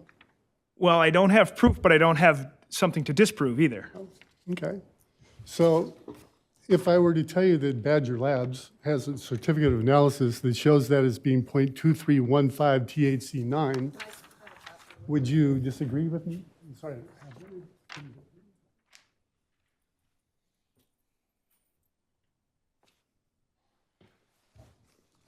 And while we're at it, I want to browse for these.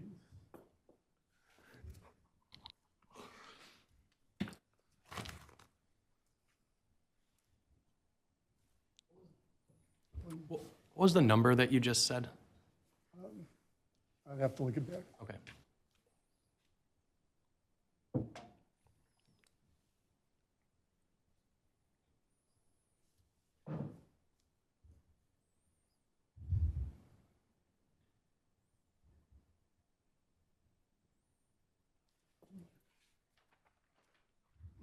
The number was 0.2315.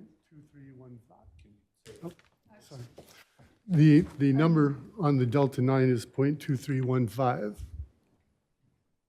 I'm going to object to these reports because I have no idea who created them, whether the labs that they purport to be from are legitimate labs.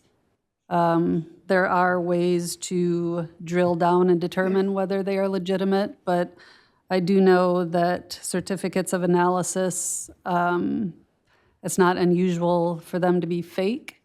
And there are a variety of red flags that are associated with the certificates of analysis. And without knowing whether it is in fact a certified lab, I don't think it's appropriate to put that before the committee.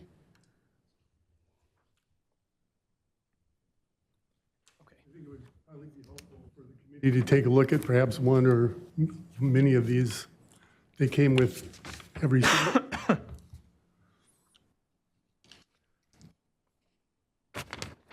Yeah.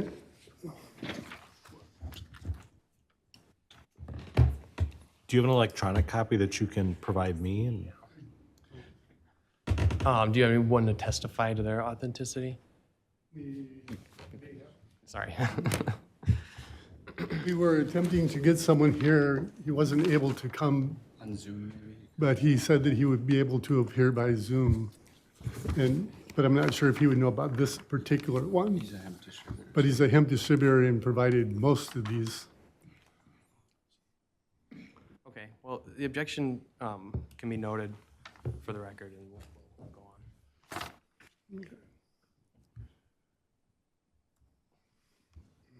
Okay. If he's going to refer to a bunch of those in evidence, though, I should have a copy of each one that he's going to I will. use in his case. And it's not really fair if I don't have one to look at.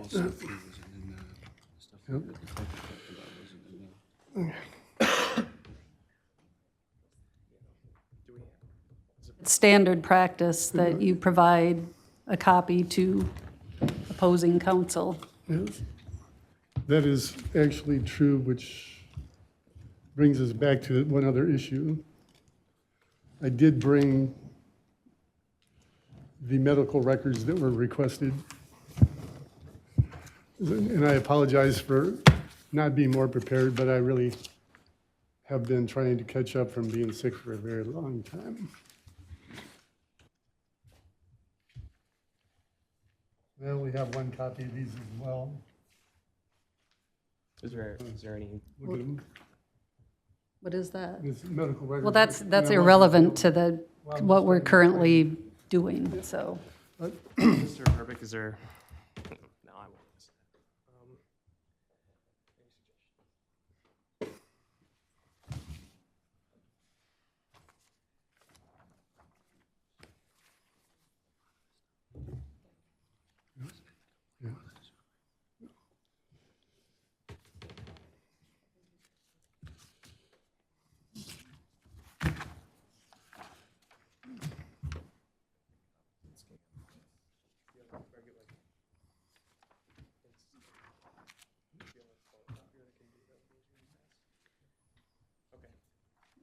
I'm also just going to note for the record that this hearing, I believe, has been scheduled for about 60 days now, and it's a little ridiculous that he's that unprepared to share exhibits.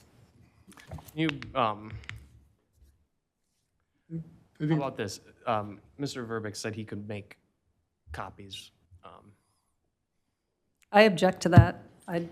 Given that this has been scheduled and rescheduled, I see absolutely no reason why he could not take responsibility to make copies of the exhibits and have them available.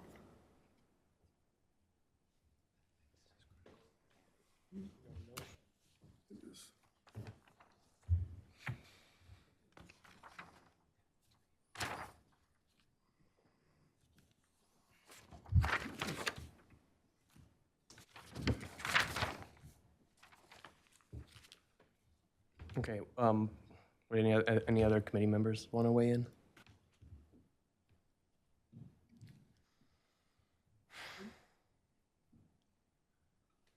Yeah, I think Attorney Zillivi makes a good point.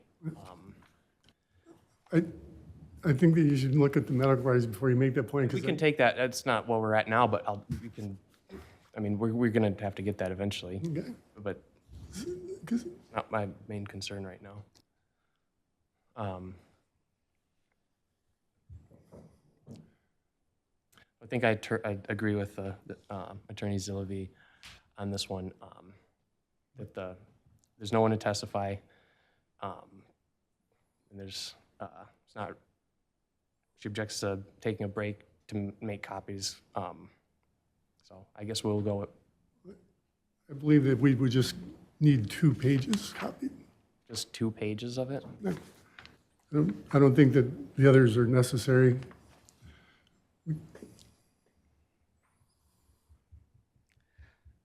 Let's move on without it. Okay.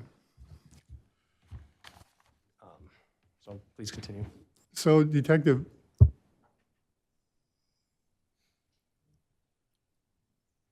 there was a safe in the store. Do you recall seeing that safe? No.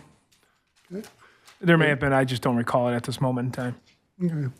So, I know if there was a safe, there's a guy I work with that if there's a safe and we have a warrant, he's going to want to break into it and make a show of it. So I do not remember the safe. okay. And that may very well be true as behind the door. Did you ever ask about certificates of analysis? Well, I tried to ask about a lot of things, but he wouldn't speak to me without a lawyer. And the only thing I obtained was his phone number and name and date of birth and the address I obviously knew of. I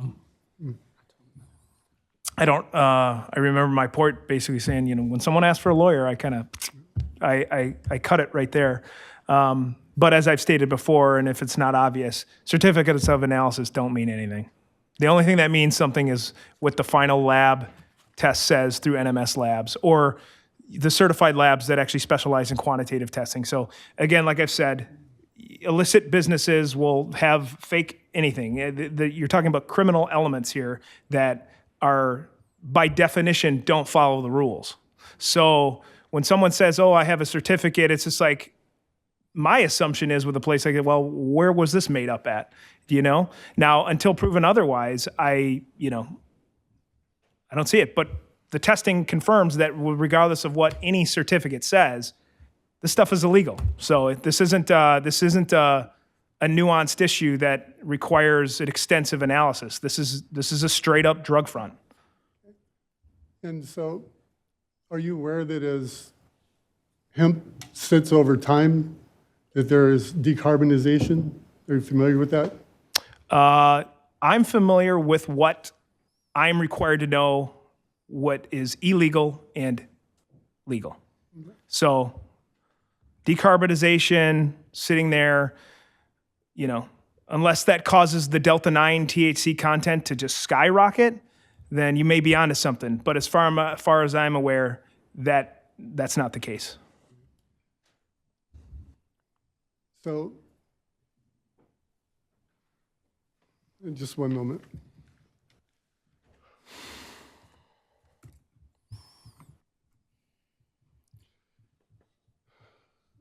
You have a state crime lab, correct? Where you sent this originally for testing? Do I have a state crime lab? You used the state crime Yes. lab initially, Yeah. and they sent you to another lab. Well, they don't send me. I know that per the district attorney's office, they still want us to go to the state crime lab. So the psilocybin, the state crime lab is sufficient for psilocybin and psilocin. The weed, okay, yes, it can tell us if there's a Delta-9 content there, which could be one of 10 different types or 20, 30 different things in that alleged THC or suspected THC. So based on that, if the DA's office is pursuing a criminal case, in a case like this, they will send it to NMS labs.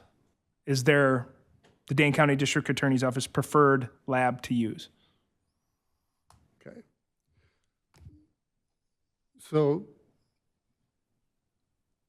assuming, just for argument's sake, that he did have certificates of analysis, that was actually matching that particular bag.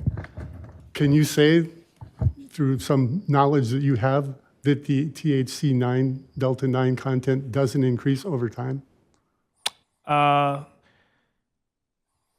Well, I cannot say, but I can say at the lab. So if it, either way, if it gets over 0.3%, it's illegal. So if that's the case, he's going to have to offload hemp as fast as humanly possible, because if it sits there, all of a sudden his legal operation becomes an illegal operation. As far as I know from talking to hemp dealers, that's not the case, but I can't speculate on that. All I can speculate on is at October 8th, City of Madison, County of Dane, at the time of the search warrant and the time that was seized, presumptive positive test, and within so many days, this went to the NMS labs and showed that it was illegal. Combined with all of the evidence of illicit dealing in his history, it's pretty clear what's going on here. Okay. I don't have any, you keep referring to all these tips.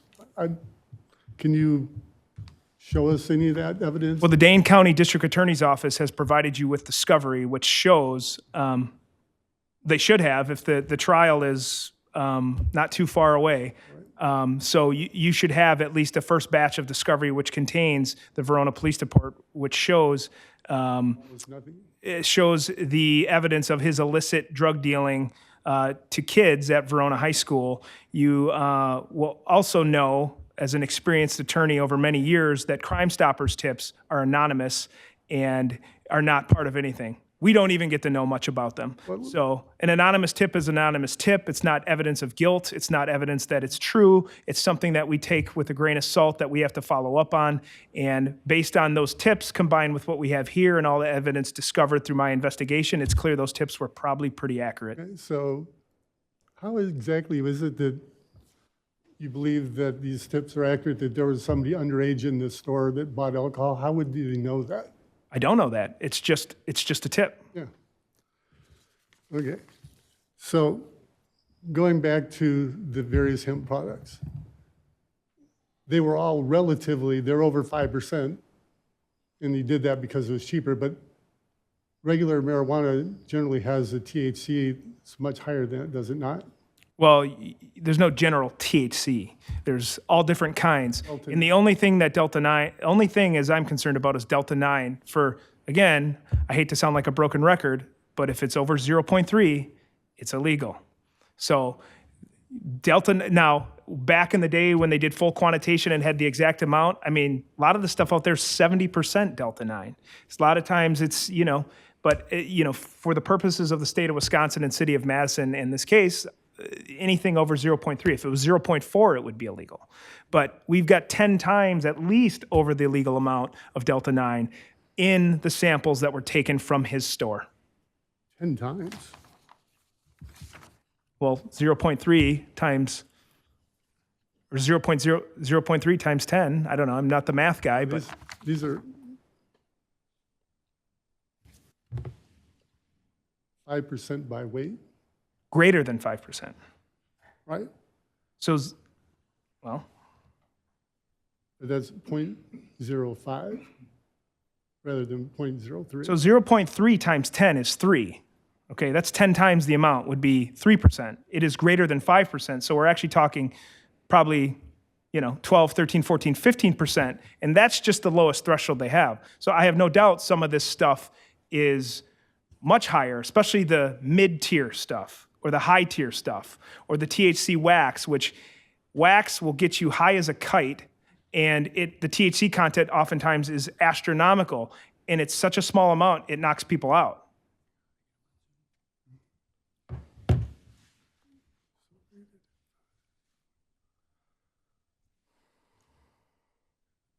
Again, we have a math issue here, but we'll move on.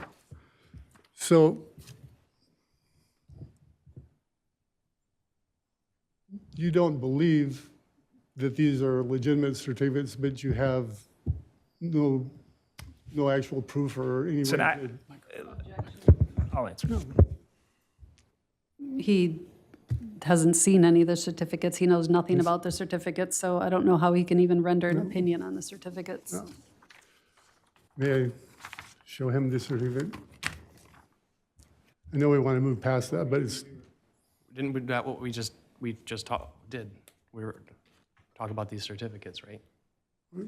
but If he's really I mean, needs to show one certificate, then have at it. I think it can be, yeah, as long as we don't have to dwell on this issue, not- but if it's not much more. reasonably probative, that's the only guideline we have. So, go ahead. Thank you, sir.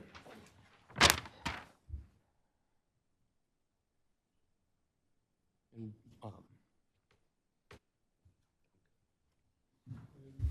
you have to speak into the, yeah. You can use that. you can see the name on this packaging and that certificate match, No, I can't. the grand fund. It's up here. Where? Where do you see that on this page? Right here.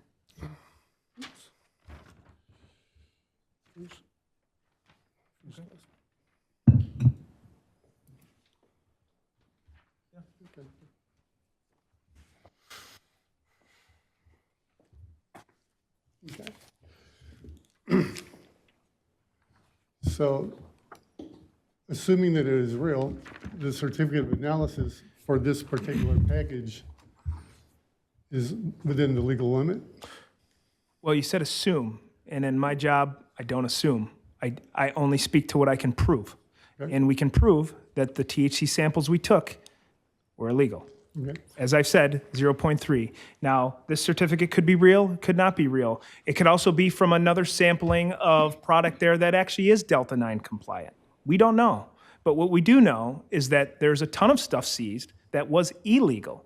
So it can be both. It can be a bunch of illegal weed there, but also some Delta 9. And I have no evidence of that, but to give you the benefit of the doubt, I'm sure there may have been compliant stuff there because there are people, you know, it's a free market. There are people who want to buy hemp. So if you're a business owner and is someone who clearly has an interest in money, he's going to sell everything that people want. So people want illegal weed too. So people want hemp. So the certificate for me is irrelevant. And if I can't recall correctly if I asked him about certificates or not, it's simply because it's irrelevant to me. It's not, certificates mean nothing. It's like an anonymous tip. When someone kills someone and says, I have an anonymous tip that this person murdered another person, that doesn't mean anything to me. It's something I have to look into, but it doesn't mean I have to be able to prove it. So, and I can't, so. Okay.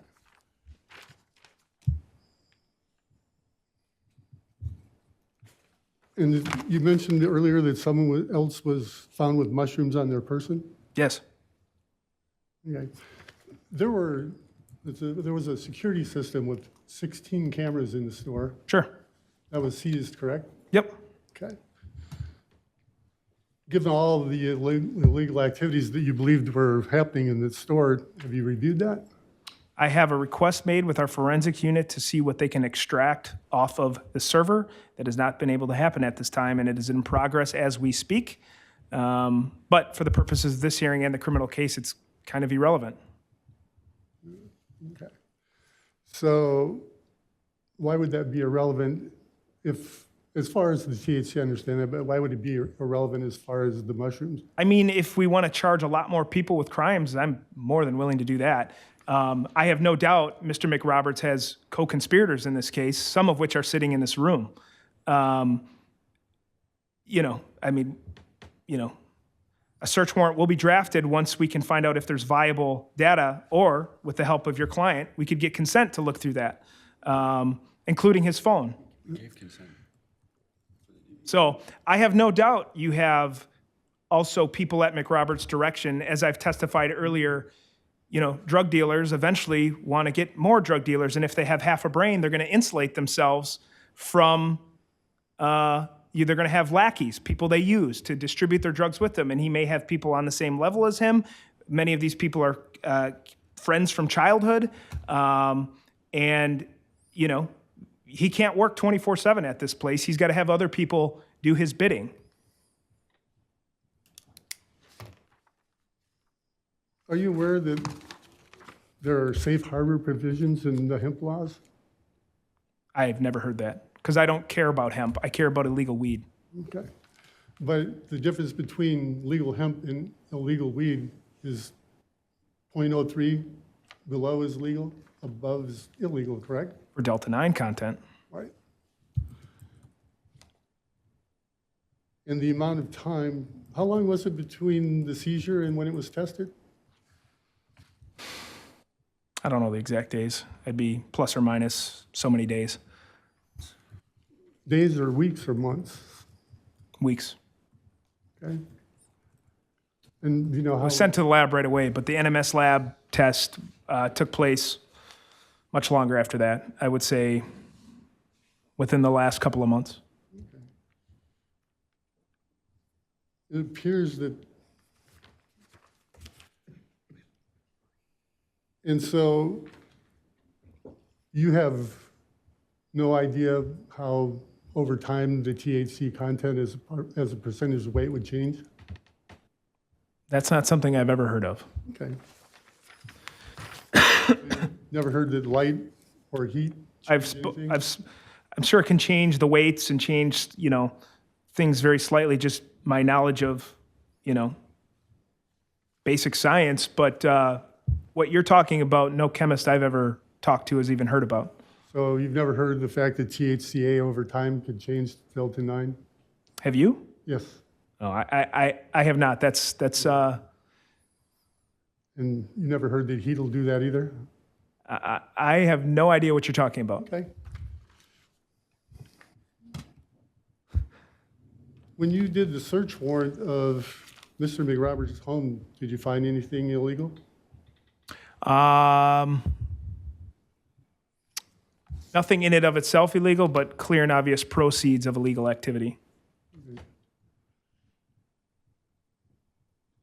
And how is it clear and obvious illegal activity? Don't you think that the hemp shops make money on their own? They do, and they report it. Okay. And then when you have assets simply in jewelry that exceed the amount that you actually made in a year, that's a clue. Did you have all of that jewelry examined? The ones we seized, yes, and the total amount was $161,000 simply in watches. Rolexes, very nice watches actually, Submariners, Datejusts.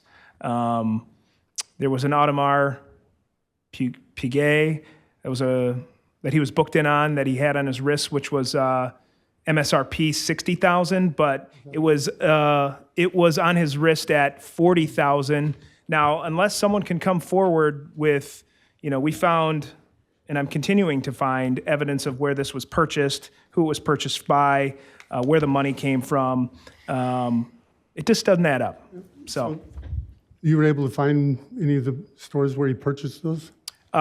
again, this is an open and active investigation. I anticipate many more criminal charges on the way. So it would be perhaps be helpful for you to know that some of those aren't genuine? They were appraised by a known appraiser that the FBI and Drug Enforcement Agency relies on, and that appraiser appraised those watches. So maybe there's a dupe out there that is fooling all of them, but as far as we know, these are real. Okay. So, and you talked about this phone being used to make drug deals, that sort of thing, the phone number?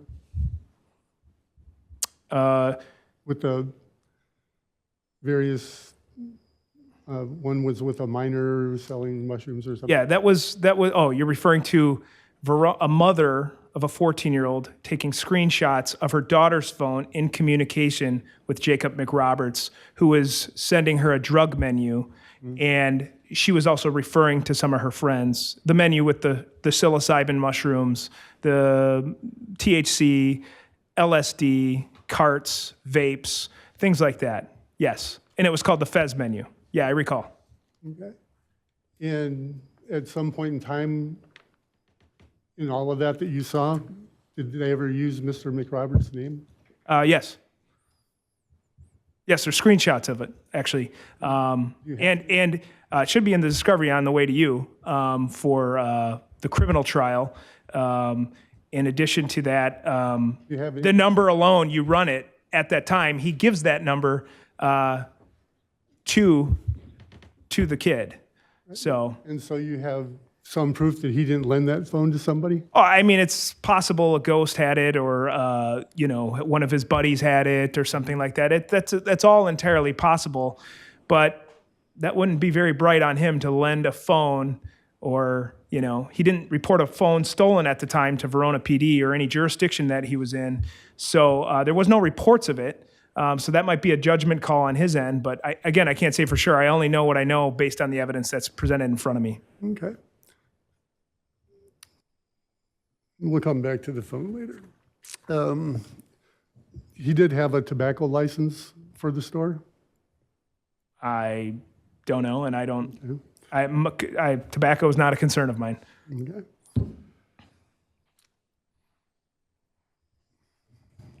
And just one last question as a yes or no. Do you have some proof, any kind of proof at all, that he put things in bags where it didn't belong? That he put real marijuana in these bags? It would all be speculation on my part. What I do know is that the marijuana that was there was tested and was illegal. Thank you. That's it all. Just one follow-up question. What was Mick Roberts charged with in relation to the search warrant execution at Fusion? Possession with intent, psilocybin, psilocin, possession with intent, marijuana, and maintaining a drug dwelling, which for this purposes of this ALRC committee does not require you to be on the premises. It requires you to own the premises. It requires you to have control over the premises, which Mick Roberts himself said he does, along with his coworker, Love Star, said that he does all the orders. He's there half of Mr. Love Star's shift. So this is a clear and obvious case of maintaining a drug dwelling based on the Dane County District Attorney's Office, might I add, which isn't inclined often to really pursue drug charges. They're oftentimes to divert upon diversion, but in special circumstances where you have a clear someone who's got hundreds of thousands of dollar business, most of it proceeds of drug trafficking, based on my experience, assets and things like that, they're not going to let this one go. So my experience is when you have someone possession with intent a few times, this and that, they're often looking to divert the person right away because, that's just Dane County. So for better or worse. I have nothing further. Oh, no, sorry. Committee members, any questions? So I think I just have hopefully an easy one. If we have when you say some of those flowers came back and tested at 5%? So to clarify, they came as over 5%. So it doesn't mean they're 5%. It just means that they're over 5. So that means they could be exactly 5% or they could be 99%. It's just they don't even get involved with it anymore because there's a whole host of logistics that require to get the exact when it gets over 50, 60, 70, 80. But for the purposes of, this farm bill loophole that supposedly is closing, unless the $1 billion lobby wins. Hold on. I think I'm just trying to get a picture for the committee about how, I'm myself having trouble understanding what we're talking about. And so it doesn't help that you say that it's over. We don't really actually know what it is, over 5%. So it kind of, sorry. I can't, No, makes my I hear you. question not work. So Yeah. I guess I'll just leave it No, there. so I would say the best way to understand it is it's the foundation. The bottom limit of these is probably 5.01%, which Okay. is over 10 times the legal limit. Is this like 50 milligrams if you move the decimals out and stuff? Well, 0.3, so Or the 55? now you're losing me. Yeah, let's, No, it's fine. So yeah, it's just, so 0.3, add another point, it's 0.4, Okay. 0.5, 0.6, 0.7, 0.8 point, and then you're at 1. Yeah.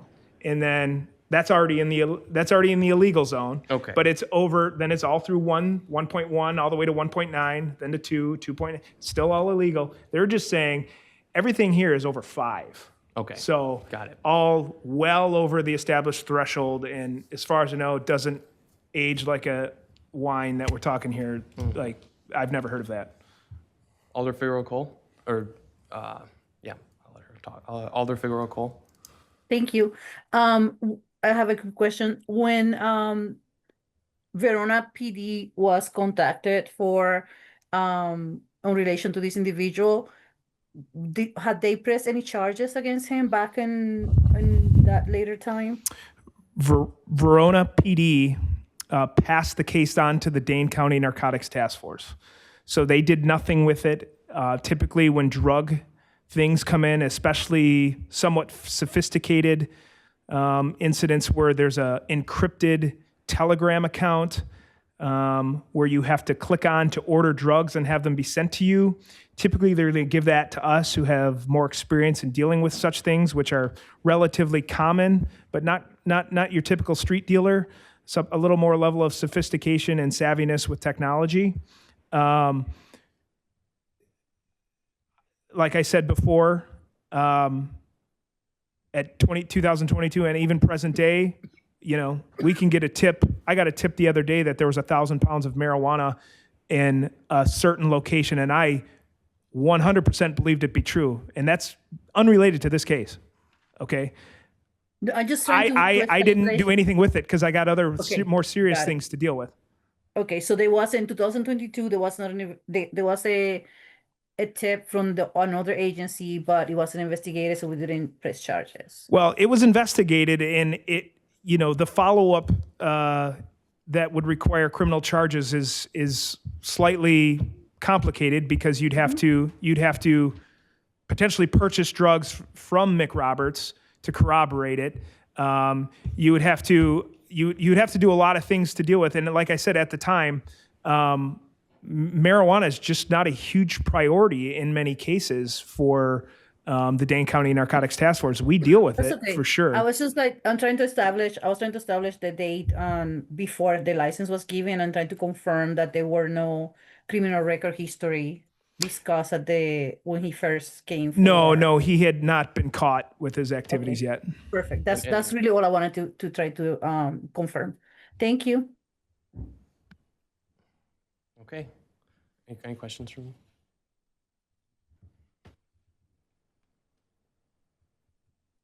No, nothing further. All right. Anything else? All right. Let's move on. Oh, you still need to. I would like to move exhibits 1 through 14 into evidence. They are accepted.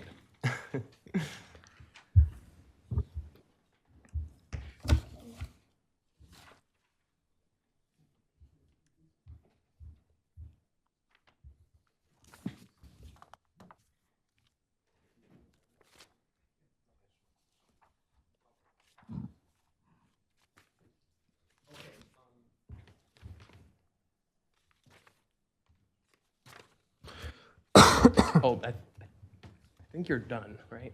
Yeah, am I excused? So you're excused, yes. I'd like you to stay if you don't mind, just in case rebuttal.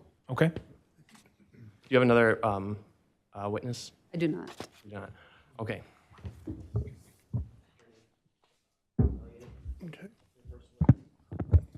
I would call Mr. Reynolds. You? Lee Roberts? So I think I'm going to move.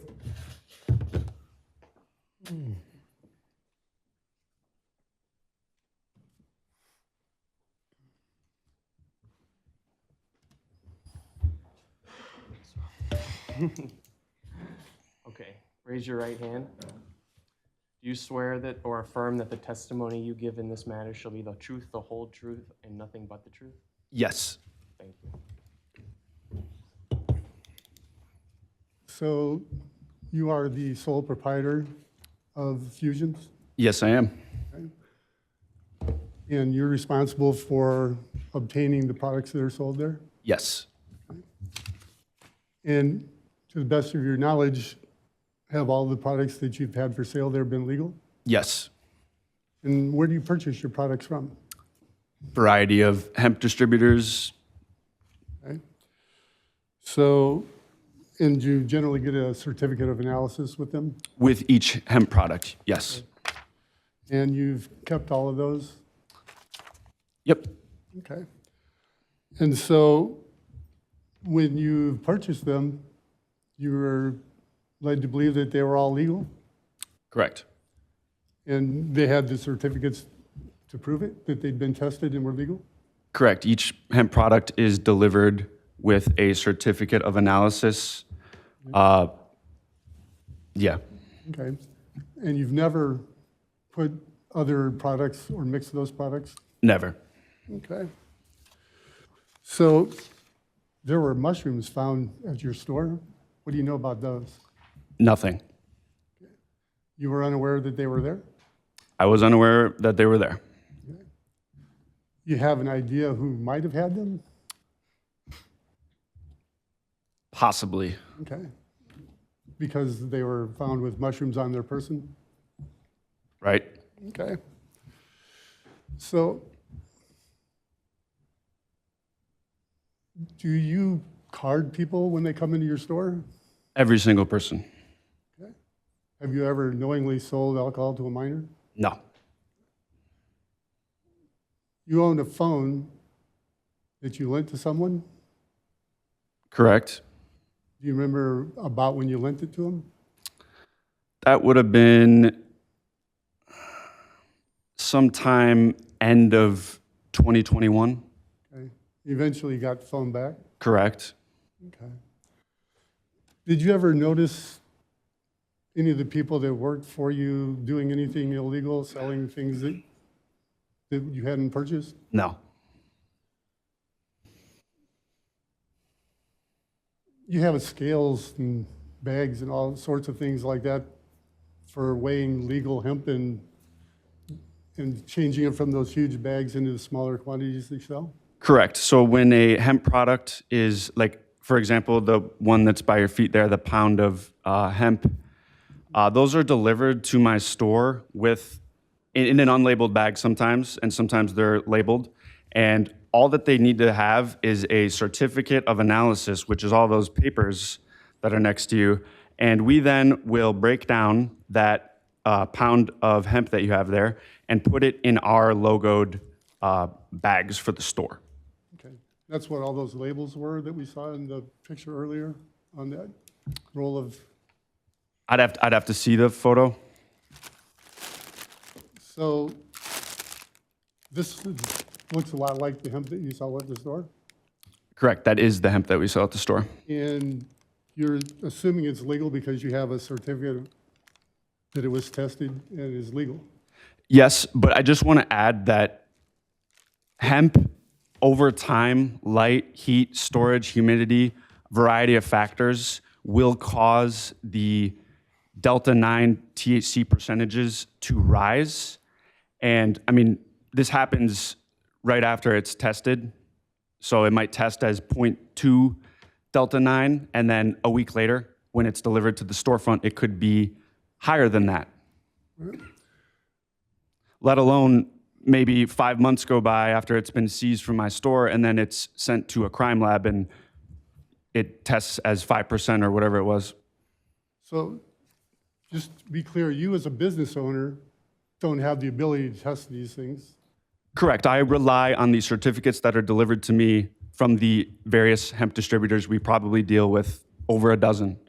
Some are in California, some are in Michigan. We get them through the mail. Some are right here locally in Madison and deliver the product in person. Okay. If there was a bag that was labeled at 23% THC, that would be the total THC, right? Correct. That's not indicative if it's illegal or not. That's just the total. As long as the D9, delta 9 THC percentage is under 0.3, it is legal. Okay. You don't have access to the state crime lab to have things tested? No, I just have the COAs. certificate of analysis. And no special, no other lab? You just have to go by what these businesses tell you is true? Right. And you've never falsified any of these records? Never made any of these? Never. Okay.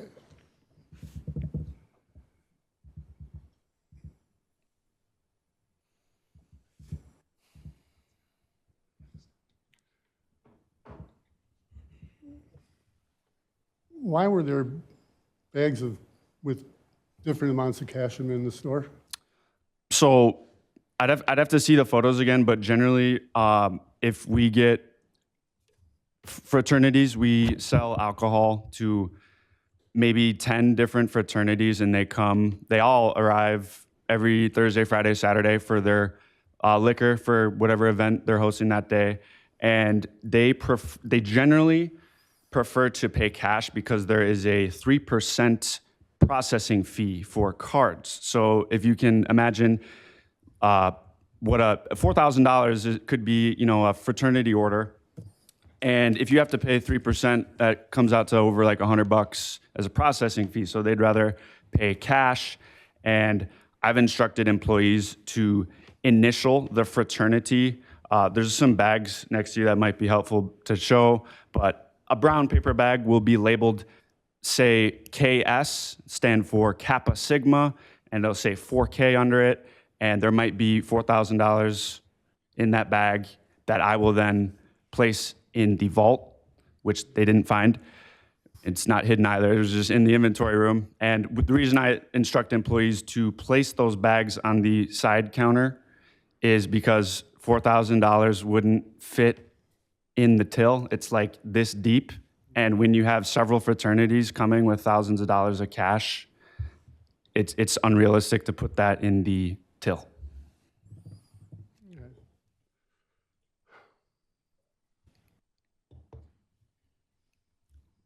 At some point in time, you were told about the mushrooms being found? Correct. The day of October 8th, the DAB agent, I believe it was McManus. Okay. And were you there when the agent found it? Say again? Were you in the room when the agent found them? I think I was behind the register sitting in a chair while they were doing their search. Okay. I led her to the room where they were located, and then I went back to the register. Okay.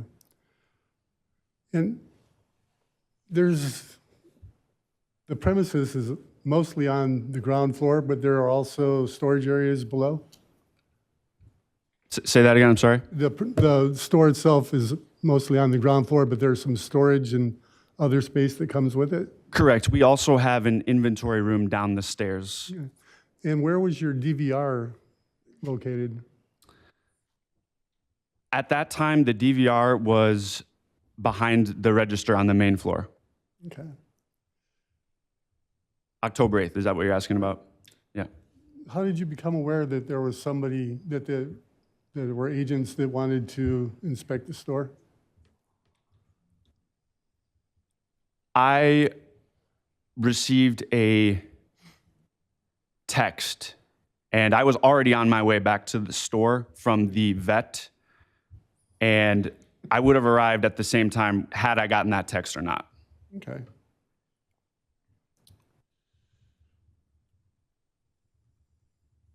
Was there just you that had a license, or were there other people that worked there that had?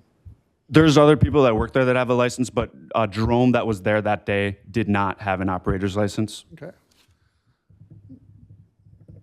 But you left him knowing that because you had an emergency with your pet? Correct, and that is my apologies. I do own up to that. Okay.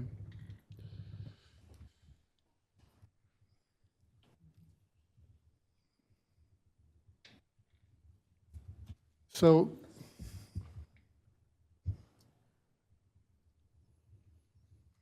can you explain why these products tested the way that they did when they were sent to the lab? Yeah, going back to what I said earlier, units of legal hemp.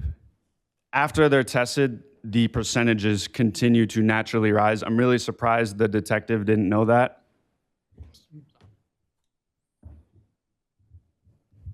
Objection. I don't know that he's qualified to answer that question. He's not a chemist. He's actually, we know nothing about him other than that he owns the liquor store. A quick Google search will tell you that. Hold on.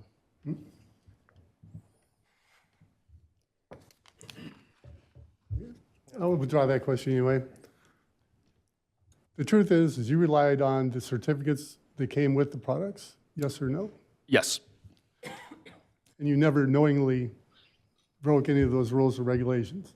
Correct. I have no further questions. Okay.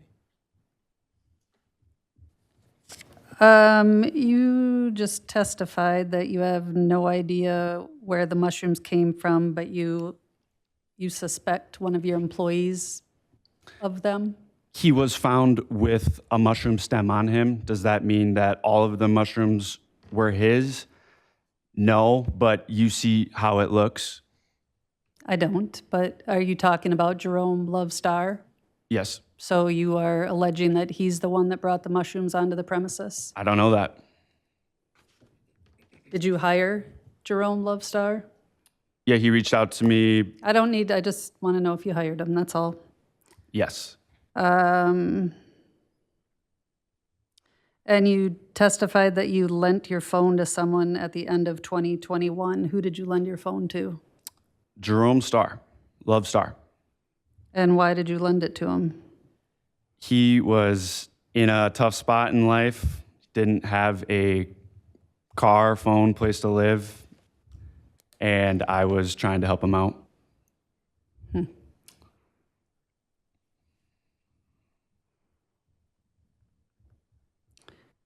And so the drug menu that's been referenced from the Verona Police Department that's labeled as Fez, that's not your drug menu? Absolutely not. I knew nothing about it until the discovery. So are you saying it was Jerome Lovestar No. who was trafficking drugs to the Verona High School students? I don't know. Didn't you just say you lent your phone to him? I lent my phone to him. So seems to me you're saying that Jerome Lovestar is the one who was trafficking drugs to the Verona High School students. I don't know what he was doing. I was living in Milwaukee for the entire year of 2022. I have a lease to prove that. So don't know what he was doing. It's unfortunate. Oh, let's stop. You got an objection? Oh, it's too late now. Sorry.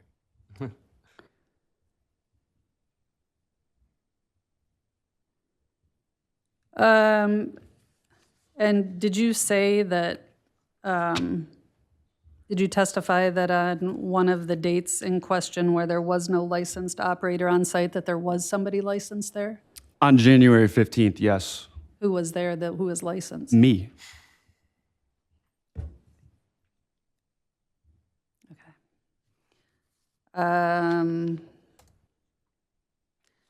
And the certificate of analysis that that you keep referring to, do you know how to tell if the certificate of analysis is fake? What? Don't look at him to answer the question. I'm asking you. I wasn't You don't looking need at to him. keep I was looking at around the him. room. No, you're looking at him. I'm not stupid. I can see exactly what you're doing. What was the question? Do you know how to determine if a certificate of analysis is fake? No. Have you done any research into how to determine if a certificate of analysis is fake? No.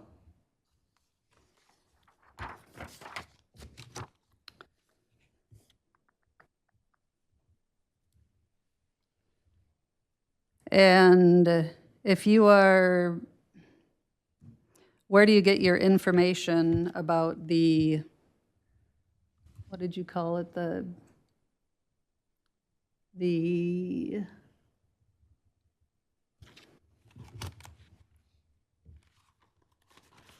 whatever that allegedly causes the decarbonization of the hemp so that it increases. Where do you get that information? Through my local hemp distributors that I talk with on a weekly basis, a quick Google search will also tell you the same thing. And a quick Google search also tells you that it would take years and years for that increase to reach an illegal level. Are you aware of that? That's not true. It is with a Google search. The lights alone, the heat, it depends on so many different factors. Well, a quick Google search will also reveal that, so I'll just leave it at that. Nothing further. Do you have any reason to doubt that the certificates you were given weren't legitimate? No, I believe all the hemp distributors in the area and across the country to be valid, trustworthy businesses. That's all. Okay. Committee members, any questions? All right. Seeing none, let's, you can step down. Your next witness. One moment, please. Go ahead.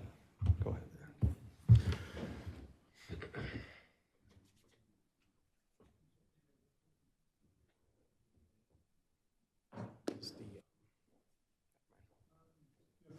Jerome Lovestar, please.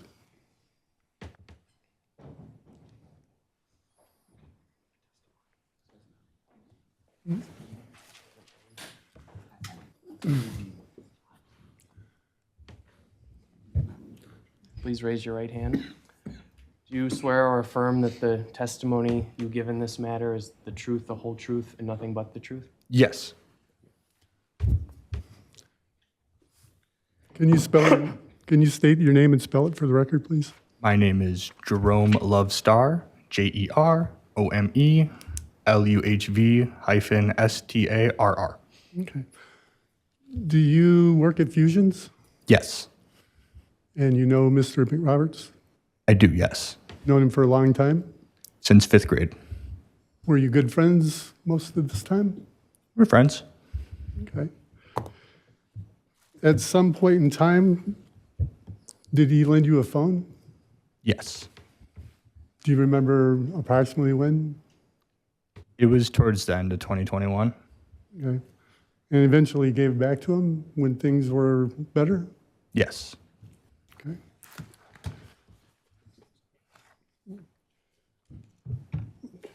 So when the police came to Fusions, did they search you? I don't believe so.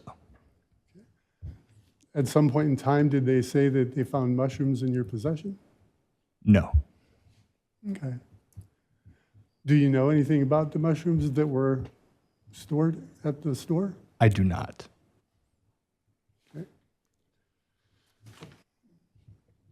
Have you ever seen anyone working at that store put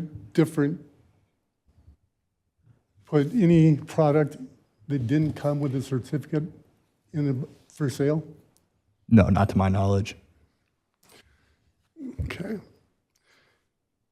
Have you ever seen anyone underage served alcohol there? No.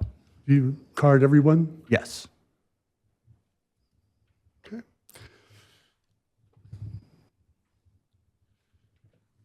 How long was Mr. McRoberts gone to take care of his dog? Do you recall?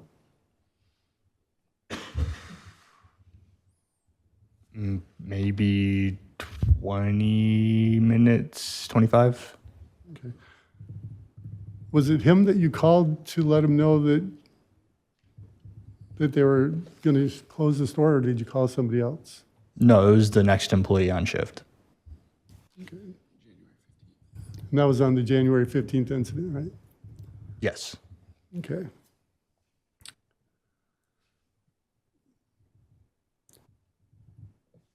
So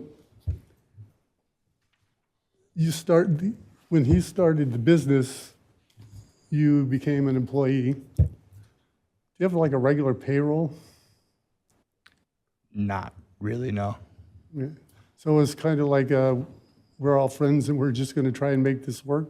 Right. I mean, small business, trying to help them out, figure it out as we go. Okay. And have you ever seen him sell any drug that you knew to be illegal? No. Are you able to explain why the prosecution believes there were drug sales taking place using the phone that had been lent to you? I'm not prepared to answer that question. I have no further questions. Attorney McReynolds. You just testified that you were at the store on January 15th and McRoberts had gone to take care of his dog, correct? Correct. Isn't it? I'm For asking the January witness 15th. question. He testified, though, it was January 15th. You just testified that on January 15th, McRoberts had gone to take care of his dog and was gone from the store for approximately 20 minutes. Is that true or not? No, that is not true. I'm getting And- dates mixed up just because there was not clarity there. Thank you for picking up on that. So both times you were the one at the store when police came and you were the only one on site and you do not have an operator's license, correct? Yes. And you had McRoberts' phone at the end of 2021, correct? Yes. How long did you have the phone?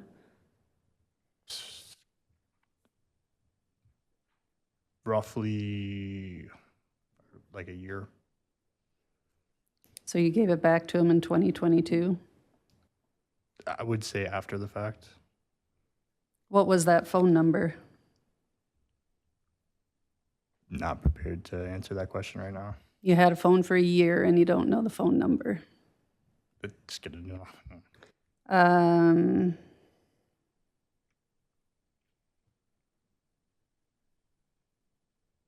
And do you recall talking with Detective Knibler and Detective Nelson on October 8th, 2025?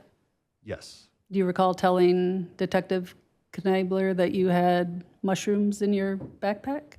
Yes. Did you not just testify that you did not have any mushrooms?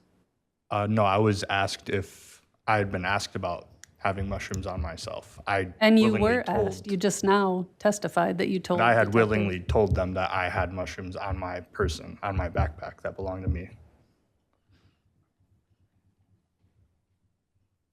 You said there was no discussion about that, and you in fact did talk with Detective Knibler about the mushrooms that were in your backpack, correct? Correct. But you, like Mr. McRoberts, have no idea how the mass quantity of psilocybin mushrooms arrived at Fusion, correct? No idea. Nothing further. Anything? One moment.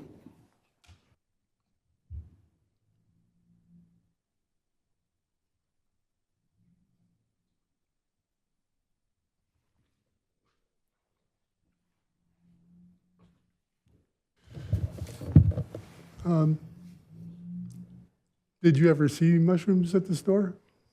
No. Had you seen mushrooms in the store, would you immediately recognize them as a violation of the law? It's quick to make an assumption there. Okay. There are mushrooms that they sell that are legal. Correct. Okay. So had you seen them there,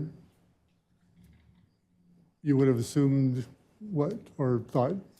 I can't imagine, like, why would I jump to the immediate worst, you know? Okay. I have no other questions. What mushrooms are legal to consume? Amanita muscaria, shiitake. There's probably thousands. We're gonna get into it. The whole study of mycology, as your detective talked about earlier. Are those the mushrooms that you had on your person when Detective Kneibler was questioning you? No, You had illegal mushrooms on your person when Detective Kneibler was, don't feel comfortable answering this question. this is not a criminal court, so Still don't feel comfortable answering the question. the assumption is they were illegal mushrooms.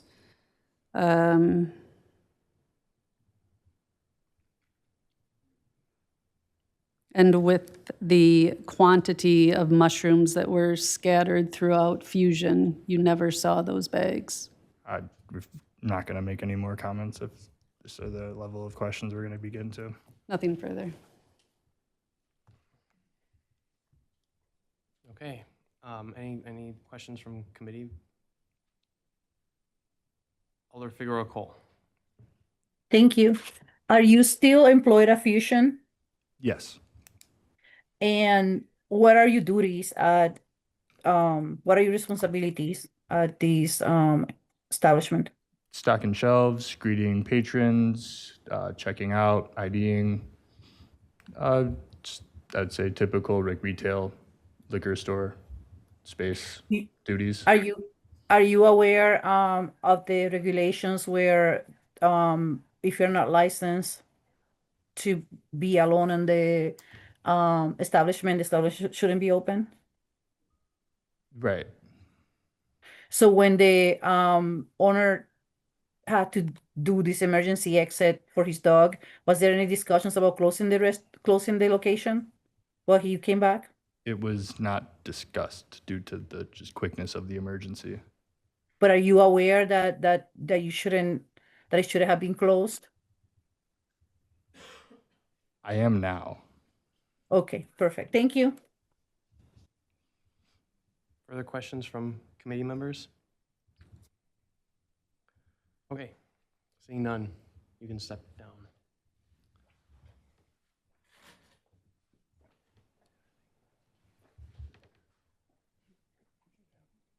You have any other witnesses? One more minute. Okay.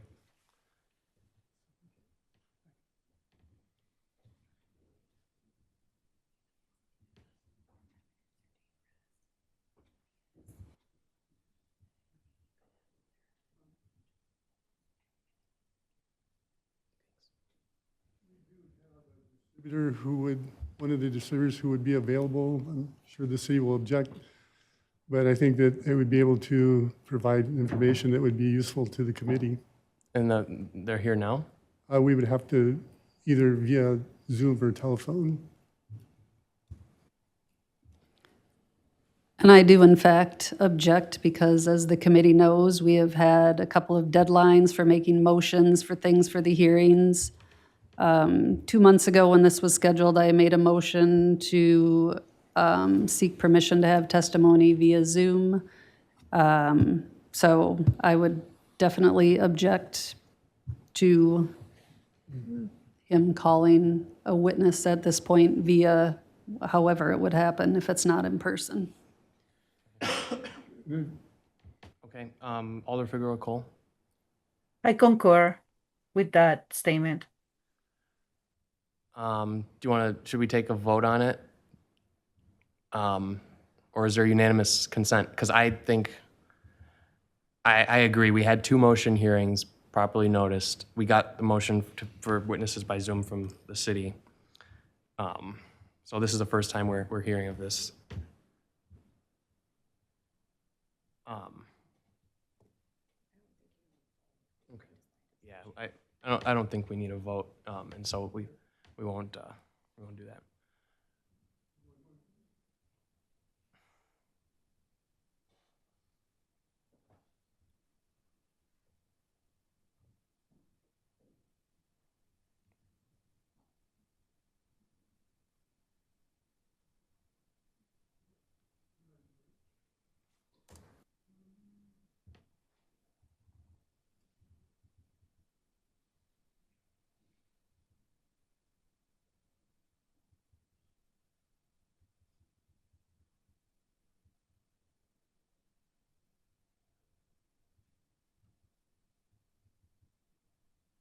Okay.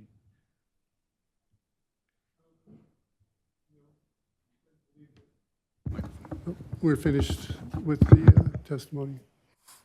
Okay. Okay, thank you. Would you like to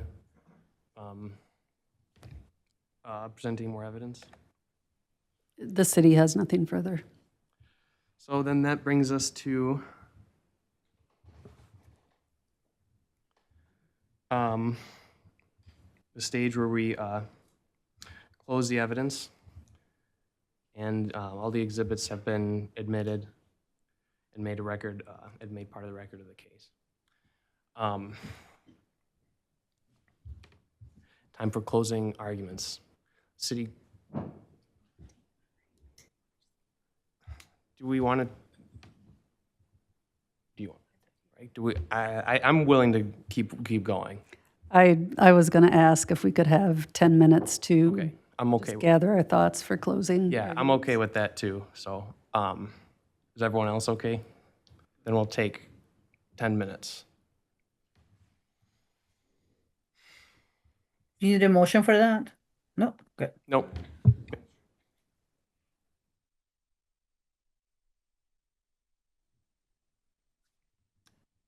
Is everyone ready to get started?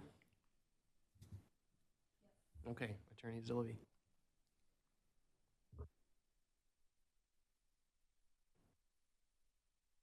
I touched it again. Oh, there we go.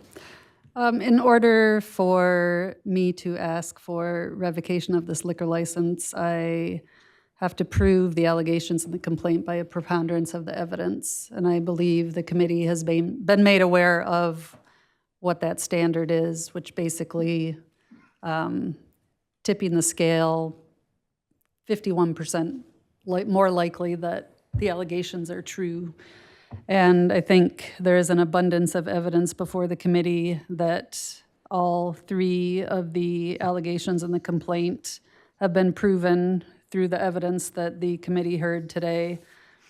As I recite some of that, I will start with what a drug nuisance is. That's one of the allegations in the complaint, that Fusion maintained a drug nuisance at the establishment. And Section 823.113 of the Wisconsin statute says, any building or structure that is used to facilitate the delivery, distribution, or manufacture of a controlled substance as defined in 961.014, and then there's language about controlled substance analogs, and any building or structure where those acts take place is a public nuisance and may be proceeded against under this section.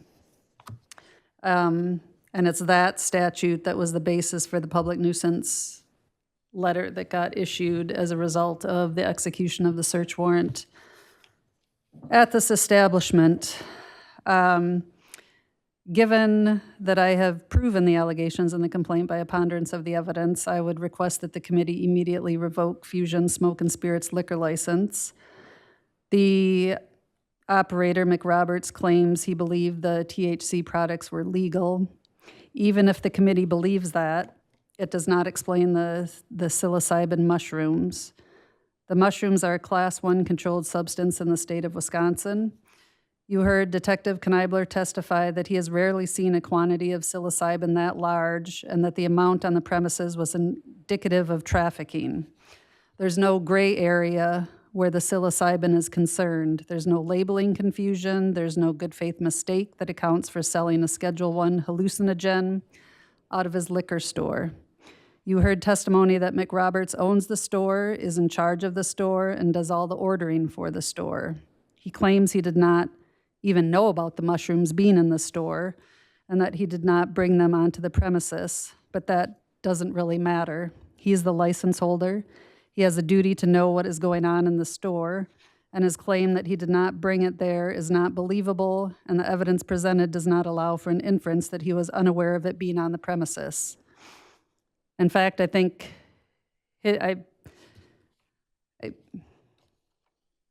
nothing annoys me more than somebody who lies, and it certainly appears to me that he lied in his testimony and that Jerome Lovestar lied in his testimony. in order to make it convenient for themselves so that neither one of them would take the fall for the psilocybins. But ultimately, McRoberts has to take that fall because he owns the store and he has the liquor license. For argument's sake, let's say he genuinely believed the THC products were compliant with applicable law. That assumption still does not save his license. Good faith requires actual diligence. McRoberts got the certificates he claims. We don't know exactly what they say because they didn't make copies and provide copies to the city for that. McRoberts testified that he does not know how to determine whether a certificate of, the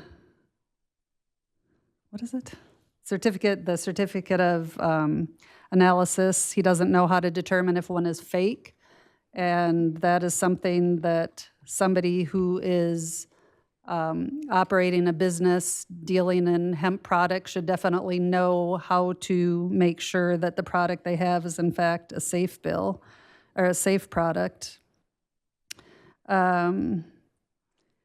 And he also has an increased duty to make sure the products he's selling are legal since he's engaged in a highly regulated licensed business. Back to the psilocybin again, they are Scheduled I controlled substance under federal and state law. There's no complex regulatory landscape for psilocybin mushrooms. They are not permitted to be possessed, consumed, or sold in the state of Wisconsin. There are no compliant vendors, no legal supply chains, no certificates of analysis that make them permissible. Roberts can't point to any source of confusion that would lead a reasonable person to believe that selling psychedelic mushrooms out of a liquor store is legal. I submit that the THC argument is not believable. The mushroom argument simply does not exist. And you heard the testimony from Detective Kneibler regarding the content of all the THC they sent to the lab out east, and that it far exceeded the legal limit of THC.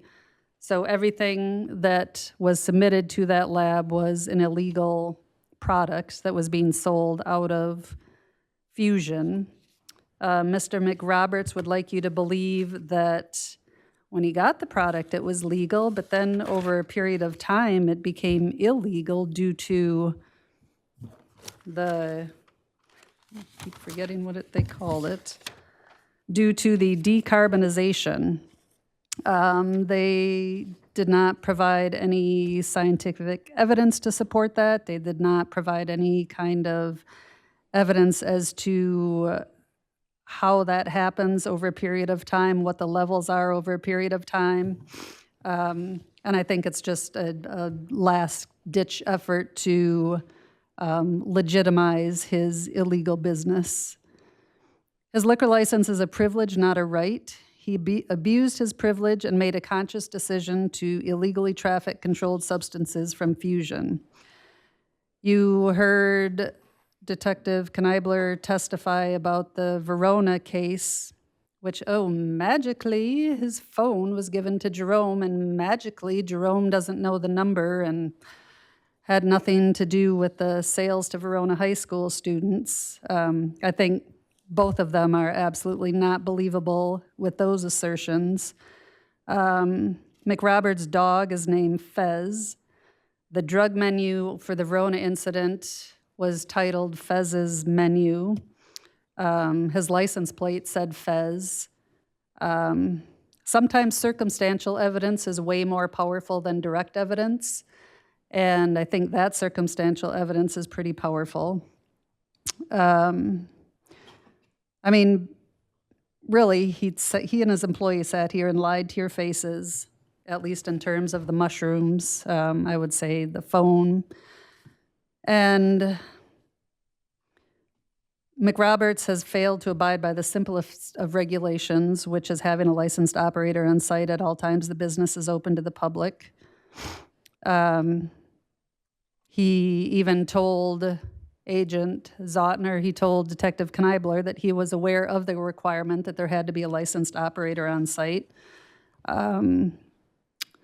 Jerome Lovestar was not willing to answer some questions, and I think you can infer from his not willing to answer that it's because the answer would not be in favor of McRoberts or himself.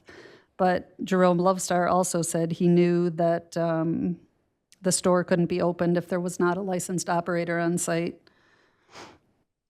Revocation is the only appropriate action in this case. A suspension would allow McRoberts to return. There is no condition that the committee can impose that adequately protects the public or restores confidence in this license. And a liquor license comes with responsibility, and when somebody is trafficking illegal controlled substances, using their liquor store to traffic illegal controlled substances, I think really the only choice the committee has is to revoke that license immediately. Thank you.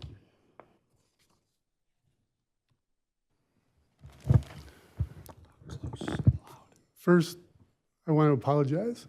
I was sick for a while. I should have had some of this submitted quite a while ago. But aside from that, there is literally zero proof that he had knowingly possessed any hemp product that he did not buy from a distributor.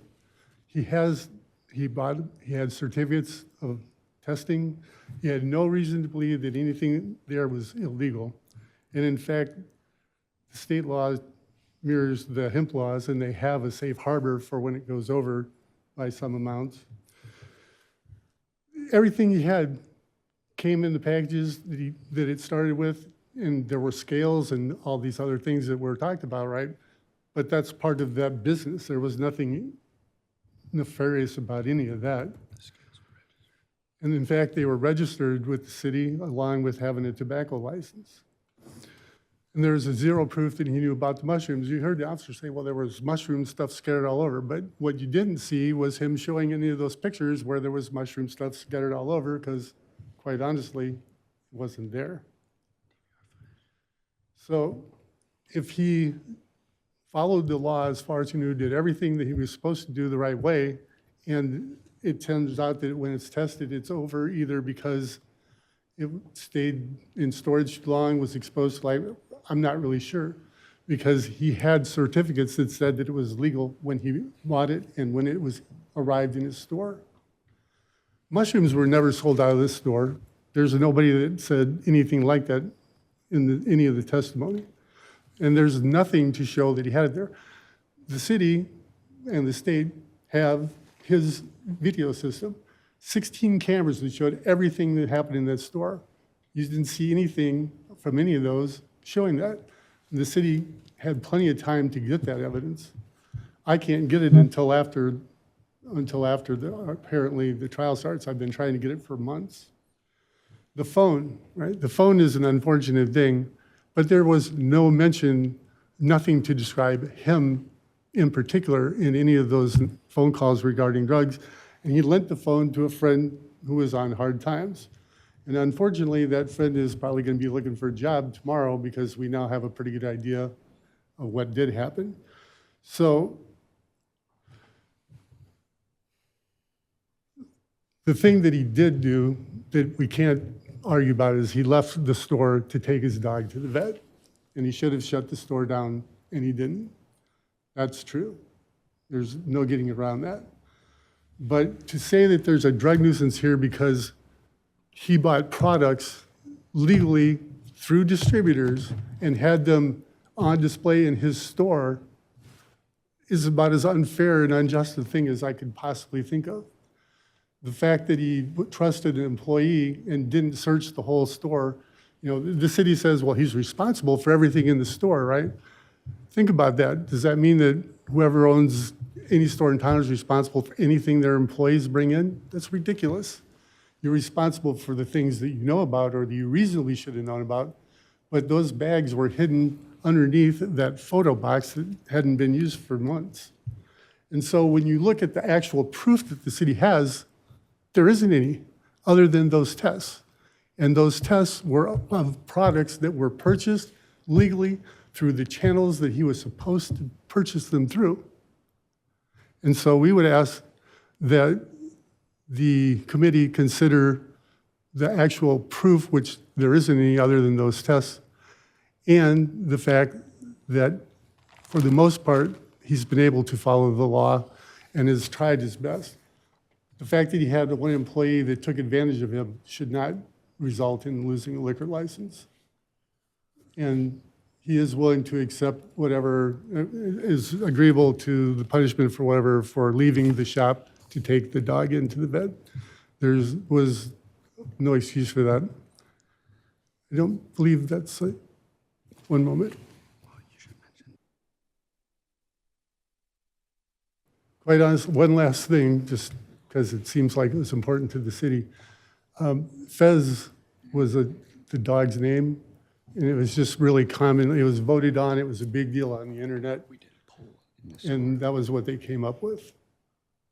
And so it doesn't really suggest much other than, the name was something that whoever was using the phone just used. It was a big deal at the store. They voted on it on the internet. Thank you.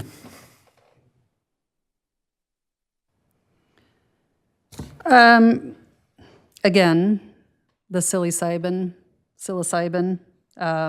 You heard Detective Kneibler testify that it was a mass quantity of it, to the extent that he has not seen hardly ever in the course of his career, and that the quantity that was in the store is indicative of distribution and delivery. And same with all of the illegal THC product that was found. And I would just, if he's going to die on his assertion that you can purchase hemp legally and then over time it becomes illegal, then he better be testing it every 2 months to make sure that it stays within the legal range, because that's what you have to do. I mean, you can't sell illegal product. And especially when you are a licensed establishment, you have to abide by the laws. And I think you're under even more scrutiny because of the privilege of getting that license. And I think there is an abundance of evidence that he abused that privilege and has violated the law, and to a criminal extent with the, like I said, even if you want to give him the THC, there's still the psilocybin. And I think all of the facts taken together, all the testimony you heard Detective Kneibler testify that he has assets that far exceed what he reports as his earnings are. Again, it might be circumstantial evidence, but I submit to you that circumstantial evidence is sometimes more powerful than the direct evidence. And again, I think the city has proven the allegations, and given the totality of the circumstances, I would request the committee immediately revoke the liquor license. Thank you.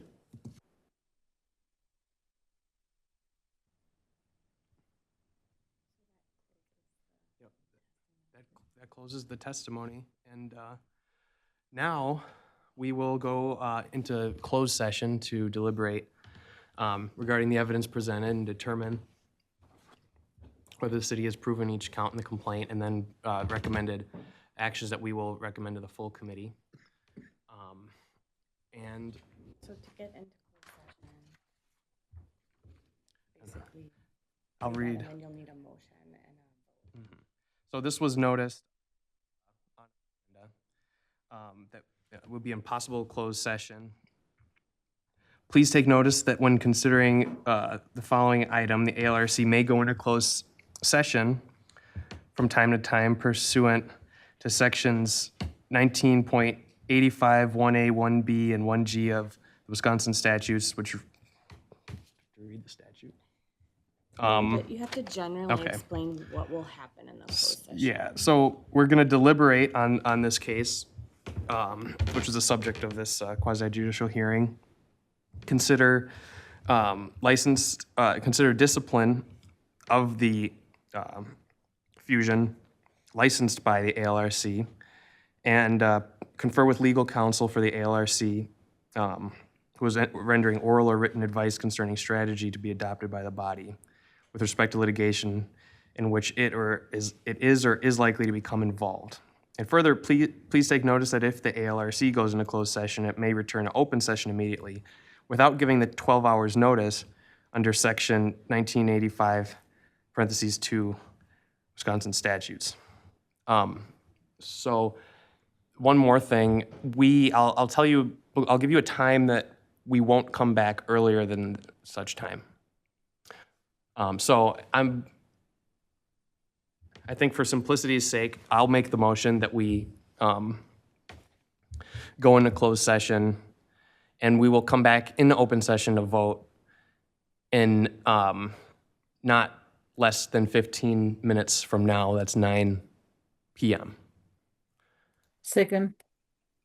With the understanding that we may take much longer. Second. Okay, it's moved and seconded. Does everyone understand what's happening? Okay. So do you want me to? Give it a try, shot? yeah. So we've properly noticed and now stated that we'll go into closed session. And then we will come back into open session tonight. Anyone who is a member of the ALRC can stay here. Everyone else will have to leave. And then you can come back in 15 minutes and wait outside. And we will not start again in open session faster than 15 minutes. Yeah, that works too. Yeah, the trick is we just can't say a time. And then if we're in front of that time, we can't start until that time hits anyway. So, yeah. Let's say we'll be back if we're done in 15 minutes. Otherwise, we will have Jim contact the parties when we're coming back into closed session or open session, and we will not go back into open session without the parties. Are there any questions from the parties? All right. It's been moved and seconded. Any objection from committee members to recording a unanimous yes vote? See? Yeah, we're staying here. We'll be here. There's no objection, so we are closed as once everyone is gone.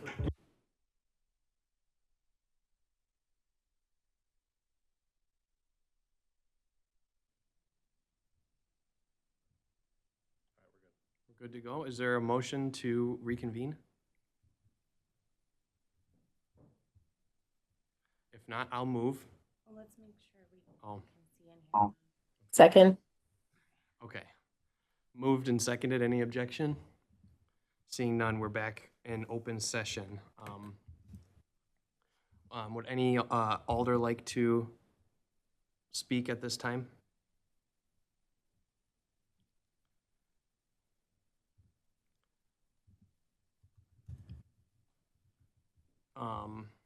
Alder Figueroa Cole. Thank you. Whoops. I just want to thank everyone that made this hearing process possible. From the beginning of establishing the procedures to the witnesses, the lawyers, the committee members, and all the people from staff and the people participating on the call or on the floor. So this is it takes a village to get this done, and I think we have accomplished that. And hold on for a second, I have to plug my computer before it goes dead. Sorry about that.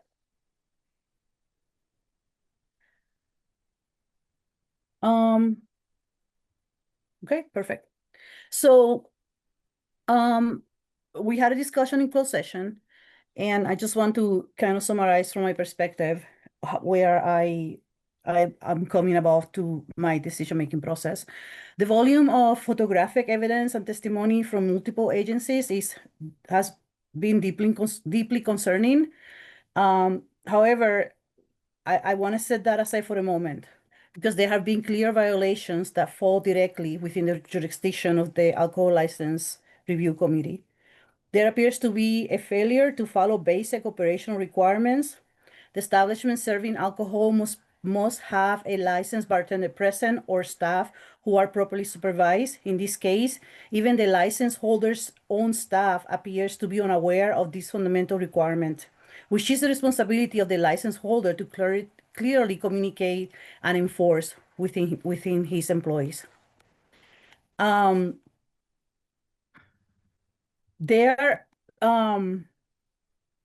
When these conditions are not met, the establishment should not remain open for alcohol services regardless of any circumstances. It doesn't matter what the circumstances. The appropriate action is to close the place until compliance is restored. There also seems to be a lack of product quality control mechanism in place to ensure the consumer's safety, and there's no evidence of a vendor qualification process other than trusting everyone the licensee holder does business with.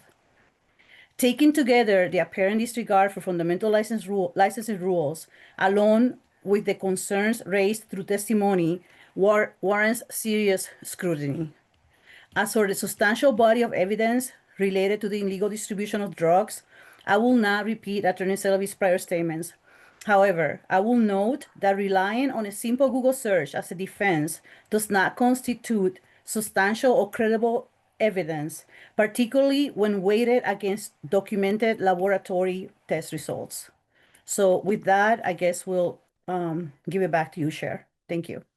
I entertain a motion on count A, violation of Chapter 38 of the MGO within the meaning of MGO 3810 1A12, that the licensed premises have been operated in such a manner that it constitutes a public or private nuisance, specifically a violation of Section 823 113 parentheses 1 of the Wisconsin statute. Did you make that motion, or are you asking us to make a motion? If one of you wants to move it, go ahead. Okay, I move to adopt, to yes, to whatever the proper term is. I won't. Okay.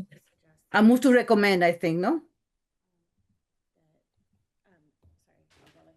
I'll do this. I would recommend the motion be in the form of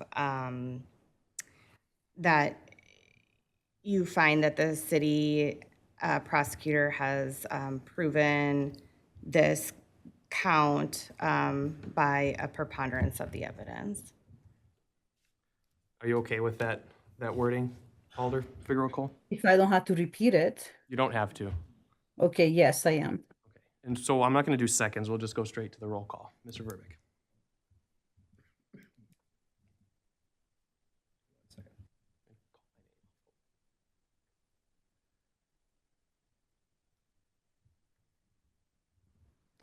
Alder Glenn? Aye. Alder Glenn, aye. Alder Figueroa-Cole? Aye. Alder Figueroa-Cole, aye. Yeah, go ahead, just so I can explain. Mr. Bruchek? I'll vote present as a chair in accordance with the rules of the committee and our practice. The vote is 2 ayes and 1 present. Just 2 ayes. So 2 ayes, that motion carries. Next, so on A2, a motion that the committee finds by a preponderance of evidence that Captain Kip Hartman issued a notice of public nuisance to David Keller, the landlord for 36 South Bassett Street. I move to recommend Mr. Verbeek? Give me one moment.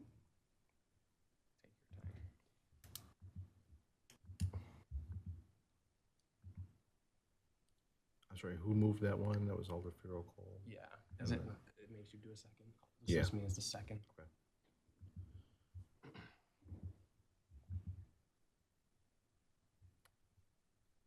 Alder Farrell Cole. Oh, I'm sorry, aye. Alder Farrell Cole, aye. Alder Glenn. Aye. Alder Glenn, aye. Mr. Brusick. Present. Mr. Brusick, present. The vote is 2 ayes and 1 present. Motion carries. Okay, now on to B. The motion in the form of the committee finds by a preponderance of evidence a violation of Chapter 38 of the MGO within the meaning of 3810-1A, 1, fail to have a licensed operator bartender on site during business hours in violation of 38.062. So if, do one of you want it? Second, or a move to recommend. You take the motion, so move I move the motion, yeah. Just make sure, and this is just for number 1, October 8th. for the, yep, on the October 8th, on the date, October 8, 2025. Move to recommend. Thank you.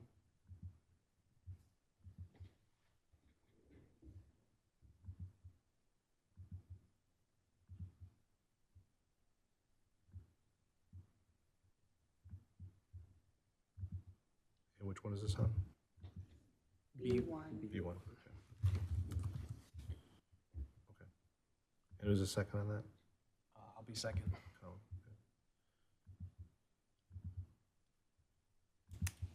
okay. Okay. Alder Farrell Cole. Aye. Alder Farrell Cole, aye. Alder Glenn. Aye.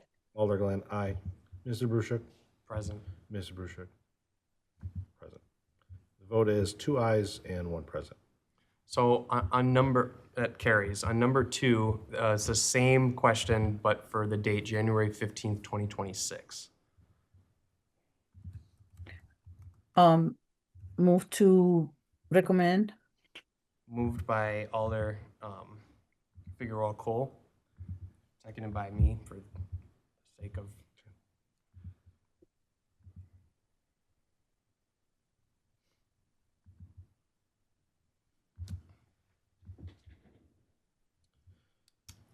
Alder Glenn. No. Alder Glenn, no. Alder Farrell Cole.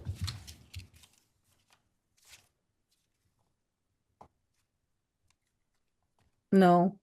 Alder Farrell Cole, no. Mr. Brusick. Present. Mr. Brusick, present. The vote is 2 noes and 1 present.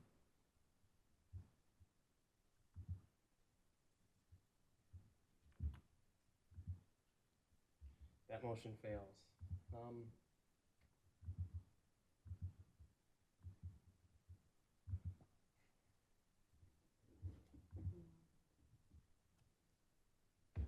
Oh, recommended action. Okay, so now the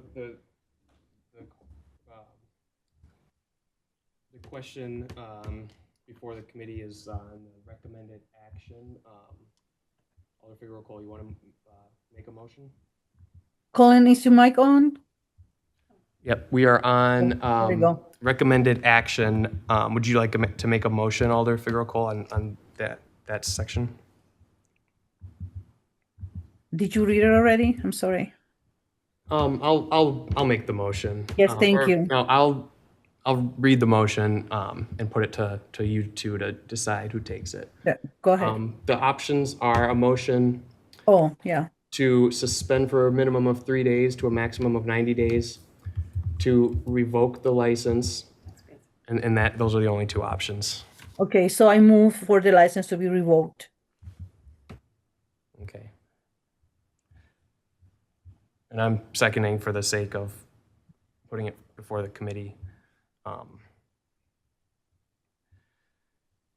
So moved and seconded. Whenever you're ready, Mr. Verbic, call the roll. Alder Farrell Cole. Aye. Alder Free, roll call, aye. Alder Glenn. Aye. Alder Glenn, aye. Mr. Brusick. Present. Mr. Brusick, present. The vote is 2 ayes and 1 present.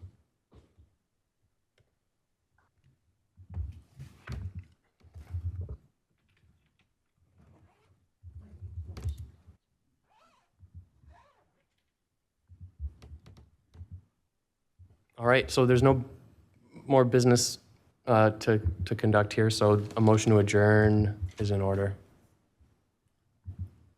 I'll move to adjourn unless someone Second. really wants it. Okay, moved by Brusick, seconded by Glenn.